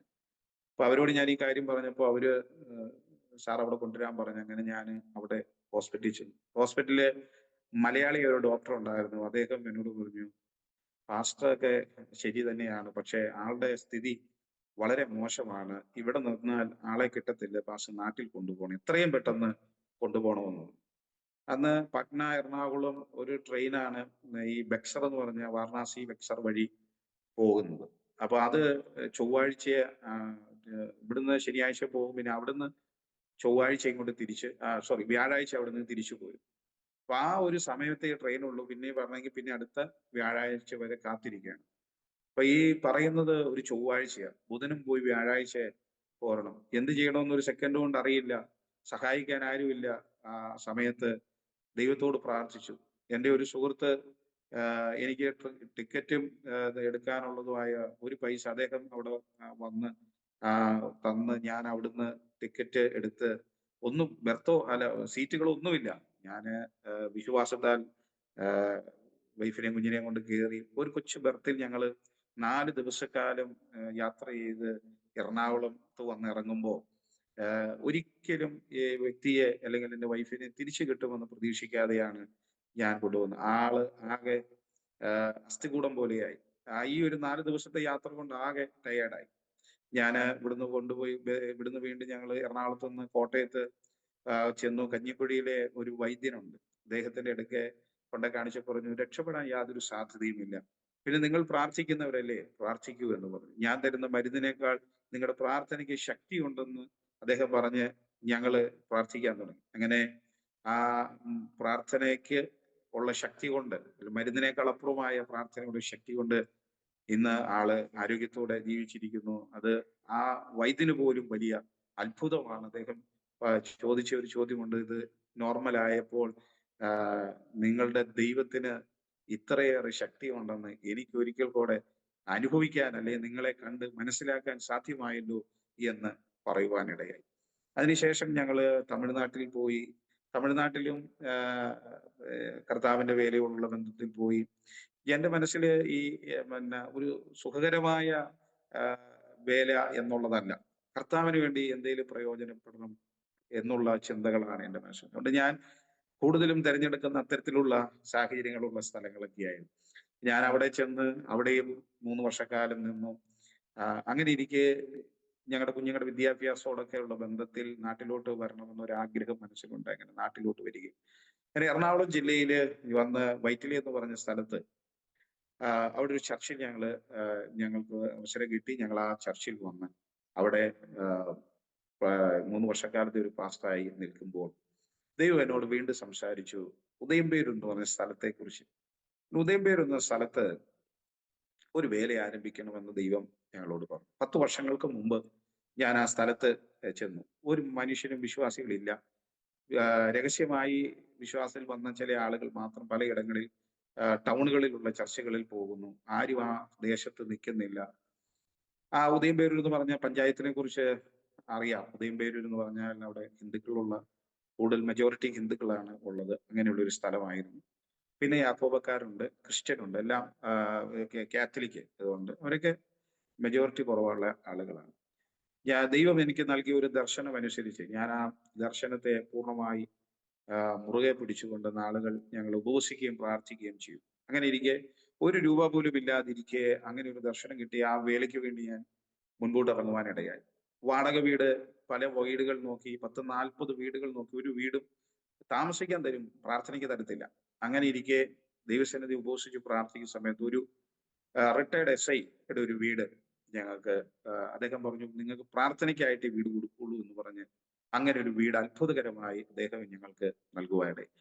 ആ വീട്ടിൽ 7 വർഷക്കാലം ആ വീട്ടിൽ ഒരു സഭ എങ്ങനെയാണോ അതുപോലെ ഞങ്ങൾക്ക് ഉപയോഗിച്ച് വർക്ക് ചെയ്യുവാനിടയായി. ആ ദേശത്ത് മുഴുവൻ ഞങ്ങൾ ഇറങ്ങി വർക്ക് ചെയ്തു. നിരവധി ആളുകളെ ക്രിസ്തുവിലേക്ക് അനയിക്കുവാനുള്ള ഒരു ഭാഗ്യം ദൈവം നൽകി. അങ്ങനെ ഞാൻ നിരവധി ആളുകളെ ക്രിസ്തുവിലേക്ക് അനയിപ്പാൻ ഇടയായി തീർന്നു. നിരവധി സ്നാനങ്ങൾ അവിടെ നടന്നു. അങ്ങനെ ഇരിക്കെ അവിടെ ഒരു സ്ഥലം വാങ്ങിക്കുകയും ഒരു ചർച്ച് ഫോം ചെയ്യുകയും ചെയ്തു. അങ്ങനെ ഒരു കൂട്ടായ്മയിൽ നിൽക്കുന്ന സമയത്താണ് പെരുമ്പാവൂർ എന്ന സ്ഥലത്തേക്ക്, ഞാനിപ്പോഴായിരിക്കുന്ന ഈ സ്ഥലത്തേക്ക് എനിക്ക് കടന്നു വരുവാൻ 7 മാസങ്ങൾക്ക് മുമ്പ് കടന്നു വരുവാൻ കർത്താവ്, ഇതും ഒരു ദൈവിക ആലോചനയുടെ മുമ്പാകെയാണ് ഞാൻ കടന്നു വന്നത്. ജീവിതത്തിന്റെ മേഖലകളിലൊക്കെ ഞാൻ കർത്താവിന് വേണ്ടി നിൽക്കുവാൻ ദൈവം എനിക്ക് നൽകിയ പ്രാപ്തിക്ക് അനുസരിച്ച് ഞാൻ മുൻപോട്ട് പോയിക്കൊണ്ടിരിക്കുന്നു. ഞങ്ങളുടെ ഈ വേലയുടെ നടുവിലെല്ലാം കർത്താവ് നിരവധി അത്ഭുതങ്ങൾ, അടയാളങ്ങൾ കർത്താവ് ചെയ്തു. അനേക പൈശാചിക ബാധകളാൽ വന്ന ആളുകളെ ദൈവം എളിയവനാൽ വിടുവിക്കപ്പെടുന്നത് കാണുവാൻ, അനേക രോഗികൾ സൗഖ്യമാകുവാൻ ഇടയായി തീർന്നത് എനിക്ക് അനുഭവിപ്പാൻ ഇടയായി തീർന്നത്. ദൈവത്തിന്റെ ഒരു കൊച്ചു വേലക്കാരനായി പലയിടങ്ങളിൽ കർത്താവിനെ ഉയർത്തുവാൻ കർത്താവിന് നൽകിയ വലിയ ഭാഗ്യത്തിന് ഞാൻ നന്ദി പറയുകയാണ് കർത്താവിന്.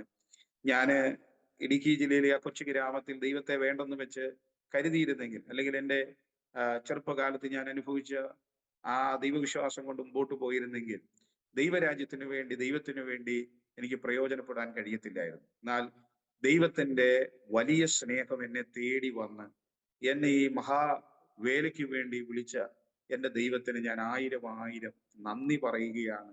എന്നെ ദൈവം തേടി വന്നതുകൊണ്ടാണ് ഈ ആരോമ TV-യിലൂടെ ഈ നിങ്ങളുമായി എനിക്ക് എൻ്റെ സാക്ഷ്യം പങ്കിടാനുള്ള അവസരം ഉണ്ടായത്. ഞാൻ ആ ഹൈന്ദവ ജീവിതത്തിൽ ആ പാരമ്പര്യത്തിനകത്ത് നിന്നിരുന്നെങ്കിൽ എനിക്ക് ജീവിക്കുന്ന യേശുവിനെ ഈ മീഡിയയിലൂടെ ലോകത്തോട് പറയുവാൻ സാധ്യമാകത്തില്ലായിരുന്നു.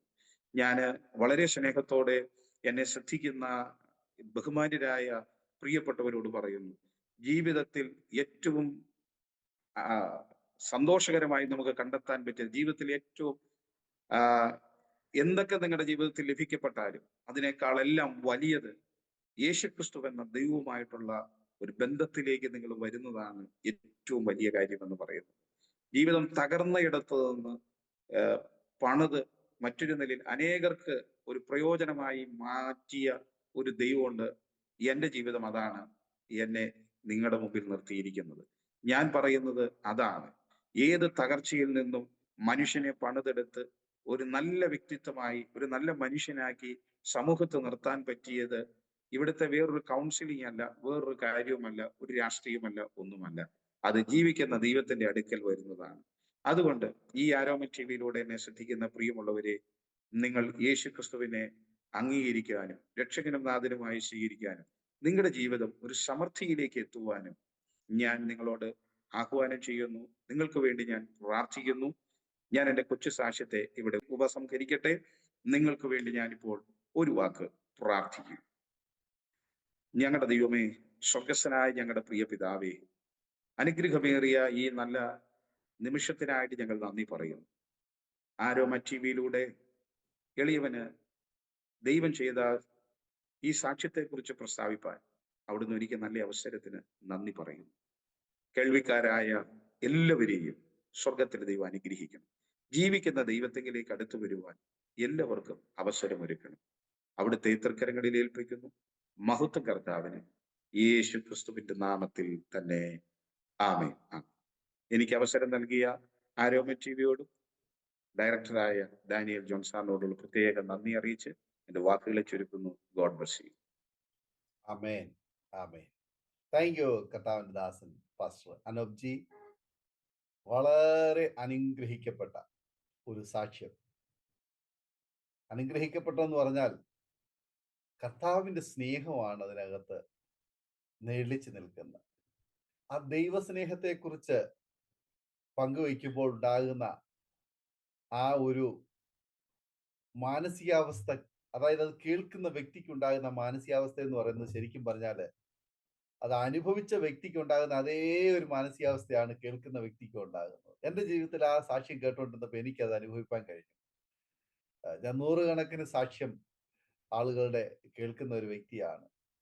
എന്തുകൊണ്ടോ അനൂപ് കർത്താവിന്റെ ദാസന്റെ ആ സാക്ഷ്യം, ആ വാക്കുകൾ, അങ്ങനെ കർത്താവ് ഒരു വ്യക്തിയെ തേടി വരുന്ന ആ ഒരു അനുഭവം, ആ ശമരിയ സ്ത്രീയെ തേടി കർത്താവ് അവിടെ വന്നു. അവൾ ഒരു പക്ഷെങ്കിൽ യേശുവിനെ അവിടെ വെച്ച് കണ്ടുമുട്ടിയില്ലായിരുന്നു എങ്കിൽ തുടർന്ന് അങ്ങോട്ട് അവളുടെ ജീവിതത്തിൽ ഉണ്ടാകുമായിരുന്ന സംഭവങ്ങൾ ഞാൻ ആലോചിച്ചു. ഇതുപോലെ യേശു തക്ക സമയത്താണ് നമ്മുടെ അടുക്കലേക്ക് അതിനുള്ള ക്രമീകരണങ്ങളൊക്കെ ഒരുക്കി കർത്താവ് നമ്മുടെ മുൻപിൽ വന്ന് എതിർപ്പെടുന്നത്. എന്ന് പറഞ്ഞാൽ പിന്നെ കർത്താവിന്റെ മുന്നിൽ പെട്ട് കഴിഞ്ഞാൽ പിന്നെ നമുക്ക് അങ്ങോട്ടും ഇങ്ങോട്ടും പോകാൻ പറ്റത്തില്ല. അതാണ് മറ്റൊരു അനുഭവം എന്ന് പറയുന്നത്. സ്തോത്രം. 2-3 പ്രാവശ്യം ജീവിതത്തില് ആത്മഹത്യക്ക് വേണ്ടി ശ്രമിച്ചു. അതിന് കാരണമെന്ന് പറയുന്നത് ജീവിതത്തിൽ വന്ന നൈരാശ്യമാണ്, നിരാശ. എന്ന് പറഞ്ഞാൽ മദ്യം കഴിച്ചു, ലഹരി വസ്തുക്കൾ ഉപയോഗിച്ചു, രാഷ്ട്രീയപരമായിട്ട് മുന്നോട്ട് പോകാൻ ശ്രമിച്ചു, മറ്റെല്ലാ മേഖലകളിലും മുന്നോട്ട് പോയി. പക്ഷെ അതിലൊന്നും ഒരു സന്തോഷം കിട്ടിയില്ല, അതിലൊന്നും ഒരു സമാധാനം കിട്ടിയില്ല. അപ്പം സമാധാനം ഇല്ലാത്ത ഒരു ജീവിതം മുന്നോട്ട് നയിക്കണ്ട എന്ന് വിചാരിച്ചിട്ട് ആത്മഹത്യക്ക് വേണ്ടിയിട്ട് ശ്രമിക്കുക. വീടിന്റെ അടുത്തുള്ള നദിയിലെ പോയി ആത്മഹത്യക്ക് വേണ്ടി അവിടെ നിന്ന് ആലോചിച്ചുകൊണ്ട് നിൽക്കുമ്പോൾ പുറകിൽ നിന്നൊരു ശബ്ദം. പിന്നീട് പ്ലാൻ ചേഞ്ച് ചെയ്ത് മറ്റൊരിടത്ത് പോയി ആത്മഹത്യക്ക് പോകാൻ ശ്രമിക്കുമ്പോൾ അവിടെ നിന്നും പുറകോട്ട് പിടിക്കുന്ന മറ്റൊരു ശബ്ദം. അത് കഴിഞ്ഞിട്ട് പിന്നീട് മൂന്നാറിലേക്ക് പോകാനെ കൊണ്ട് ആത്മഹത്യക്ക് വേണ്ടി പോകാൻ ശ്രമിക്കുമ്പോൾ അവിടെ ദേ വന്നിരിക്കുന്നു ഒരു പ്രായമായ അപ്പച്ചന്. ഞാൻ ഓർക്കുകയായിരുന്നു ഏലിയാവിന്റെ ജീവിതത്തിൽ ഏലിയാവും എനിക്കിനി മരിച്ചാൽ മതി, ജീവിക്കണ്ടെന്നും പറഞ്ഞു പോയി മരുഭൂമി, ബർശേവ മരുഭൂമി ചെന്ന് ചൂരച്ചെടിയുടെ ചുവട്ടിൽ കിടന്ന് മരിക്കാൻ വേണ്ടി കിടക്കുന്ന ഒരു സന്ദർഭം. കർത്താവ് വിടുന്നില്ല. അവിടെ ചെല്ലുകയാ ദൈവം, തന്റെ ദൂതൻ. അയച്ച് ദൂതൻ അവിടെ ചെന്നിട്ട് തിന്നാനും കുടിക്കാനും കൊടുത്തിട്ട് ഹൃദ്യമായി സംസാരിക്കുക. അതിനു മുമ്പ് ഈ ഏലിയാവ് പോയി സരാപാത്തിലെ വിധവയും മോനെയൊക്കെ ജീവിപ്പിച്ചു. അവര് ചാകാതിരുന്നവർ, അവരെ ജീവിപ്പിച്ച് വിട്ട ഈ പുള്ളി ചാകാൻ പോയി കിടക്കുക. ദൈവം എത്ര സ്നേഹവാനായ ദൈവത്തിന്റെ ആ ഇടപെടൽ, ദൈവത്തിന്റെ ആ കാര്യപരിപാടി എത്ര വ്യത്യസ്തമാണ്. സാധാരണ നമ്മൾ ചിന്തിക്കുന്ന ഒരാളുടെ ജീവിതത്തിലും ഒരേപോലെ ഉള്ള ആ ഒരു രീതിയല്ല കർത്താവ് പിന്നെ സംവിധാനം ചെയ്തിരിക്കുന്നത്. തികച്ചും വ്യത്യസ്തമായ രീതികളിലൂടെയാ കർത്താവ് ഓരോ വ്യക്തിയെയും വേർതിരിക്കുന്നതെന്ന് മനസ്സിലാക്കാൻ കഴിഞ്ഞു. സ്തോത്രം. അവിടെ നിന്ന് ആ വാത്സല്യ പിതാവ് ആ പ്രാർത്ഥനാ കൂട്ടായ്മയിൽ കൊണ്ടുപോയി. അവിടെ കൊണ്ടു ചെന്നിട്ട് അവിടെ ആള് മാറിയവനെ പോലെ അവിടുന്ന് തിരിച്ചു വരിക. ആള് മാറി വികൃത രൂപത്തോടു കൂടി അവിടെ ചെല്ലുക. അവിടെ നിന്ന് ആള് മാറിയവനെ പോലെ മടങ്ങി വീട്ടിൽ വന്നപ്പം അപ്പം പറയുക, നീ മാർഗം കൂടി, നീ ഇനി എന്റെ മകനല്ല എന്ന് പറഞ്ഞു കഴിഞ്ഞാൽ ആ പ്രാകൃത മകനെയാണ് അപ്പൻ മകനായിട്ട് ശരിക്കും പറഞ്ഞു കഴിഞ്ഞാൽ കണ്ടത്. ഇപ്പം വേഷം മാറി, രൂപം മാറി, സ്വഭാവം മാറി വന്നപ്പോ പറയുക നീ എന്റെ മോനെന്നത്. അത് ശരിയായി. കാരണം ഇപ്പൊ ആരുടെ മകൻ? ഇപ്പൊ ദൈവത്തിന്റെ മകനായി മാറി. സ്തോത്രം. ഇതുവരെ അപ്പന്റെ മകനായിരുന്നു, അപ്പന്റെ സ്വഭാവം ഒക്കെ കാണിച്ചുകൊണ്ടിരുന്നത്. ഇപ്പൊ ദൈവത്തിന്റെ മകനായി മാറി, ആള് മാറി. ശരിയാ പിതാവ് പറഞ്ഞത്. പിന്നീട് ആ പിതാവ് വേറൊരു കാര്യം കൂടെ പറഞ്ഞു. സ്നാനപ്പെട്ട് കഴിഞ്ഞേച്ച് വന്നപ്പം പിന്നെ ആ മകനെ സ്വീകരിക്കാൻ തയ്യാറായില്ല. നീ എന്റെ മകനല്ല എന്ന് പറഞ്ഞ് ആ മോനെ വീട്ടിൽ നിന്ന് ഇറക്കി വിടുകയാ. ശരിയാ, പിതാവ് പറഞ്ഞത് ശരിയാ. ഞാൻ അത് ആലോചിച്ചു പോവുകയായിരുന്നു. ആ പിതാവ് പറഞ്ഞു, നീ എന്റെ മകനല്ല, നീ ദൈവത്തിന്റെ മകനാ. സ്തോത്രം. അറിഞ്ഞോ അറിയാതെയോ അദ്ദേഹം പറയാ, നീ എന്റെ മകനല്ല, ദൈവത്തിന്റെ മകനാ. എത്ര പ്രിയപ്പെട്ടവരുടെ ജീവിതത്തിലാണ് ഇങ്ങനെയുള്ള അനുഭവങ്ങൾ ഉള്ളത്. രക്ഷിക്കപ്പെട്ട് സ്നാനപ്പെട്ട് വന്നു കഴിഞ്ഞാൽ അപ്പം പറയല്ല, അമ്മ പറയുക, ഇനി നീ എന്റെ മകനല്ല. അവരെ കൊണ്ട് ദൈവം പറയിപ്പിക്കുന്നതാ. അവര് ദൈവത്തിന്റെ മക്കളായി മാറി. ഇതുവരെ ആദമിന്റെ തലമുറയിൽപ്പെട്ട പിശാചിന്റെ സന്തതിയായിരുന്നു. ഇപ്പോൾ ദൈവത്തിന്റെ മകനായിട്ട് മാറി എന്നുള്ളത് അവര് പ്രത്യക്ഷവും പരോക്ഷവുമായി അവര് തന്നെ വിളിച്ചു പറയുക. സ്തോത്രം. അത് ദൈവത്തിന്റെ കാര്യപരിപാടിയിൽപ്പെട്ട ഒരു പരിപാടിയാണെന്ന് എനിക്ക് മനസ്സിലായി. സ്തോത്രം. എത്ര നല്ല അനുഭവങ്ങളാ ദൈവദാസന്റെ ജീവിതത്തിലൂടെ കർത്താവ് ചെയ്തിട്ടുള്ളത്. അത് കേട്ടപ്പോൾ ഒത്തിരി ദൈവത്തിന് നന്ദി പറയാൻ എന്റെ ഹൃദയം കൊണ്ട് ഞാൻ ദൈവത്തെ സ്തുതിക്കുകയായിരുന്നു. സ്തോത്രം. രാഷ്ട്രീയ മണ്ഡലത്തിലോ കലാമേഖലകളിലോ നമ്മുടെ ജീവിതത്തില് എങ്ങും നമുക്ക് തരാൻ കഴിയാത്ത സംതൃപ്തിയും സമാധാനവും സന്തോഷവും മദ്യത്തിനോ മയക്കുമരുന്നിനോ ലഹരി വസ്തുക്കൾക്കോ കൂട്ടുകാർക്കോ നാട്ടുകാർക്കോ ആർക്കും തരാൻ കഴിയാത്ത സമാധാനവും സന്തോഷവും നമ്മുടെ ജീവിതത്തിൽ തന്ന് നമ്മളെ കൈപിടിച്ച് കൂടെ ഇരിക്കുന്ന ഒരു ദൈവം. ഈ ദൈവത്തെ പോലൊരു ദൈവം വേറെ ആരുള്ളൂ? സ്തോത്രം. നേരത്തെ ഒരു കാര്യം കൂടി പറഞ്ഞത് എന്റെ ചിന്തയിലേക്ക് വരിക. വീട്ടിൽ ഒരുപാട് ചിത്രങ്ങള് അല്ലെങ്കിൽ ദൈവങ്ങൾ ഉണ്ടായിരുന്നു. അതിൻ്റെ ഇടയിൽ ഒരു കുഞ്ഞു ദൈവം. അപ്പൊ ആ യേശു അല്ല എന്റെ യേശു. ആ യേശു അല്ല ഈ യേശു. ഒരു കുഞ്ഞു ദൈവം അല്ല. ചിത്രങ്ങളുടെ കൂട്ടത്തിൽ ഇരിക്കുന്ന ഒരു കുഞ്ഞു ചിത്രമല്ല നമ്മുടെ കർത്താവായ യേശു ക്രിസ്തു. പ്രപഞ്ച സൃഷ്ടികളെ സൃഷ്ടിച്ച് സൂക്ഷിച്ച് പരിപാലിക്കുന്ന, സകല ജീവജാലങ്ങൾക്കും ജീവൻ കൊടുക്കുന്ന, സകല സൃഷ്ടിയുടെയും ഉടയവനും കർത്താവുമായ ആ സ്വർഗത്തിലെ ദൈവമാണ് നമ്മുടെ ദൈവം. ആ ദൈവം നമ്മളെ തേടി വന്നു എന്ന് പറയുമ്പോൾ അത് എത്ര വലിയ കാര്യമാണ്. നമ്മൾ ദൈവത്തെ തേടിപ്പോകാനൊന്നും നമ്മൾ ആരുമല്ല. സ്തോത്രം. പലരും പറയുന്ന ഞാൻ ദൈവത്തെ സ്വീകരിച്ചു. അതിനേക്കാൾ ഉപരി ഞാൻ പറയുന്നു കർത്താവ് എന്നെ സ്വീകരിച്ചു. പാപിയിൽ പാപിയായ എന്നെ, ദോഷിയിൽ ദോഷിയായ എന്നെ കർത്താവ് സ്നേഹിച്ചു. കർത്താവ് തേടി വന്നു. ആ ശമര്യക്കാരി സ്ത്രീയെ തേടി കർത്താവ് വന്നു. ആ സ്ത്രീ തേടി ചെന്നൊന്നുമല്ല, നമ്മളെ തേടി നമ്മുടെ പുറകെ വന്ന ആ സ്നേഹനിധിയായ ആ കർത്താവിന്റെ ആ സ്നേഹം നമ്മുടെ ജീവിതത്തിൽ ഓരോ ദിവസവും അനുഭവിച്ചറിയാൻ കഴിയുന്നത് എത്ര ശ്രേഷ്ഠകരമായ അനുഭവമാണ്. പ്രിയ കർത്താവിന്റെ ദാസൻ അനൂപന്റെ ജീവിതത്തില് ഈ കർത്താവിന്റെ സ്നേഹം അനുഭവിച്ചറിഞ്ഞു. അത് ശരിക്കും പറഞ്ഞു കഴിഞ്ഞാൽ ഇതൊരു ഒരു സാക്ഷ്യമായിട്ടല്ല, ദൈവദാസന്റെ ആ ജീവിതം വരച്ചു കാട്ടുകയായിരുന്നു. യാഥാർത്ഥ്യം, അതിനകത്ത് യാതൊരു ഏച്ചുകെട്ടുമില്ലാതെ ആ ഉള്ളതുപോലെ പറയുന്ന ആ അനുഭവം. കേട്ടപ്പോൾ എനിക്ക് കർത്താവിനെ ഒത്തിരി മഹത്വപ്പെടുത്താൻ കഴിഞ്ഞു. ദൈവദാസനെ ദൈവം അനുഗ്രഹിക്കട്ടെ. ഈ അനുഗ്രഹിക്കപ്പെട്ട സാക്ഷ്യം അരോമ TV പ്രേക്ഷകരോടൊപ്പം പങ്കുവയ്ക്കുവാൻ സമയം വേർതിരിച്ചതിന് ദൈവദാസനോടും കുടുംബാംഗങ്ങളോടായ നന്ദി, സ്നേഹം, കടപ്പാടും അറിയിക്കുന്നു. കർത്താവ് അനുഗ്രഹിക്കട്ടെ. സൗഖ്യത്തോടെ, ആരോഗ്യത്തോടെ, ദീർഘായുസ്സോടെ കർത്താവിന് വേണ്ടി ഏറെ മുന്നോട്ട് ഓടുവാൻ, ശക്തമായി കർത്താവിന്റെ വേല ചെയ്യുവാൻ, അനേകരെ നാശത്തിൽ നിന്ന്, മദ്യപാനത്തിൽ നിന്ന്, ലഹരിയിൽ നിന്ന്, പാപത്തിൽ നിന്ന് ജീവങ്കലേക്ക് നയിക്കുവാൻ ദൈവദാസനെയും ദൈവദാസന്റെ കുടുംബത്തെയും ദൈവദാസന്റെ സാക്ഷ്യത്തെയും ഉപകരിക്കട്ടെ എന്ന് ആശംസിക്കുന്നു, പ്രാർത്ഥിക്കുന്നു. പ്രേക്ഷകരെ, നിങ്ങൾക്കും ഈ സാക്ഷ്യം ഒരു വേറിട്ട അനുഭവമായി തീർന്നു നിങ്ങൾ പൂർണ്ണമായി വിശ്വസിക്കുകയാണ്. തീർച്ചയായിട്ടും ഈ സാക്ഷ്യം നിങ്ങളുടെ ജീവിതത്തെ സ്വാധീനിക്കും എന്നുള്ള കാര്യത്തിന് രണ്ടു പക്ഷമില്ല. നിങ്ങൾ കേട്ട ശേഷം നിങ്ങളുടെ പ്രിയപ്പെട്ടവർക്ക്, സുഹൃത്തുക്കൾക്ക് നിങ്ങൾ ഈ സാക്ഷ്യം ഷെയർ ചെയ്ത് കൊടുക്കണം. അതുപോലെ തന്നെ നിങ്ങളുടെ വിലയേറിയ അഭിപ്രായങ്ങളും നിർദ്ദേശങ്ങളും കമന്റ് ബോക്സിൽ രേഖപ്പെടുത്താൻ മറക്കരുത്. അതുപോലെ നിങ്ങൾക്കൊരു പ്രാർത്ഥനാ വിഷയമുണ്ട് ഞങ്ങളുമായി പങ്കുവയ്ക്കുവാൻ നിങ്ങൾ ആഗ്രഹിക്കുന്നുവെങ്കിൽ തീർച്ചയായിട്ടും സ്ക്രീനിൽ കാണുന്ന വാട്സപ്പ് നമ്പറിൽ ഞങ്ങളെ അറിയിച്ചാൽ ഞങ്ങൾ നിങ്ങൾക്ക് വേണ്ടി പ്രാർത്ഥിക്കുന്നു. എല്ലാ തിങ്കളാഴ്ചയും രാത്രി 8:30 മണി മുതൽ സാക്ഷ്യം പറഞ്ഞ പ്രിയപ്പെട്ടവരോടൊപ്പം ഓൺലൈനിലൂടെ പ്രാർത്ഥിക്കാനുള്ള അവസരമുണ്ട്. നിങ്ങൾക്കും അതിൽ പങ്കാളിത്തം വഹിക്കാവുന്നതാണ്. അടുത്ത അനുഗ്രഹിക്കപ്പെട്ട സാക്ഷ്യവും വചനചിന്തയുമായി നാം വീണ്ടും കൂടി കാണുമ്പോഴേക്കും എല്ലാ പ്രിയപ്പെട്ടവർക്കും good bye. God bless you all. ആമേൻ. ഓർമ്മയുടെ മനോരഥത്തിൽ മായാത്ത ഓർമ്മയ്ക്കായി അരോമ മാട്രിമോണിയിൽ നിന്നും ജീവിത പങ്കാളിയെ കണ്ടെത്തൂ. നിങ്ങൾ ഒരു ക്രിസ്തീയ ജീവിത പങ്കാളിയെ അന്വേഷിക്കുകയാണോ? അതോ മക്കൾക്ക് അനുയോജ്യമായ ഒരു തക്ക തുണയ്ക്ക് വേണ്ടി പ്രാർത്ഥിക്കുന്ന വ്യക്തിയാണോ? എങ്കിൽ അരോമ മാട്രിമോണി നിങ്ങൾക്ക് വേണ്ടിയാണ്. ഇന്നു തന്നെ സൗജന്യമായി രജിസ്റ്റർ ചെയ്യൂ. അരോമ മാട്രിമോണിയുടെ പ്രത്യേകതകൾ: രജിസ്ട്രേഷൻ തികച്ചും സൗജന്യം. ലോകത്തെവിടെയുമുള്ള അനുയോജ്യമായ ക്രിസ്തീയ ജീവിത പങ്കാളിയെ തിരഞ്ഞെടുക്കാം. വിവാഹം നടക്കുന്നതുവരെ സർവീസ് ലഭിക്കുന്നു. ഏറ്റവും ചെറിയ പാക്കേജുകളും തിരഞ്ഞെടുക്കാം. അരോമ മാട്രിമോണി നിങ്ങൾക്കായി ഒരുക്കുന്നു വിവാഹം പരമാനന്ദം. Email aroma matrimony2020@gmail.com.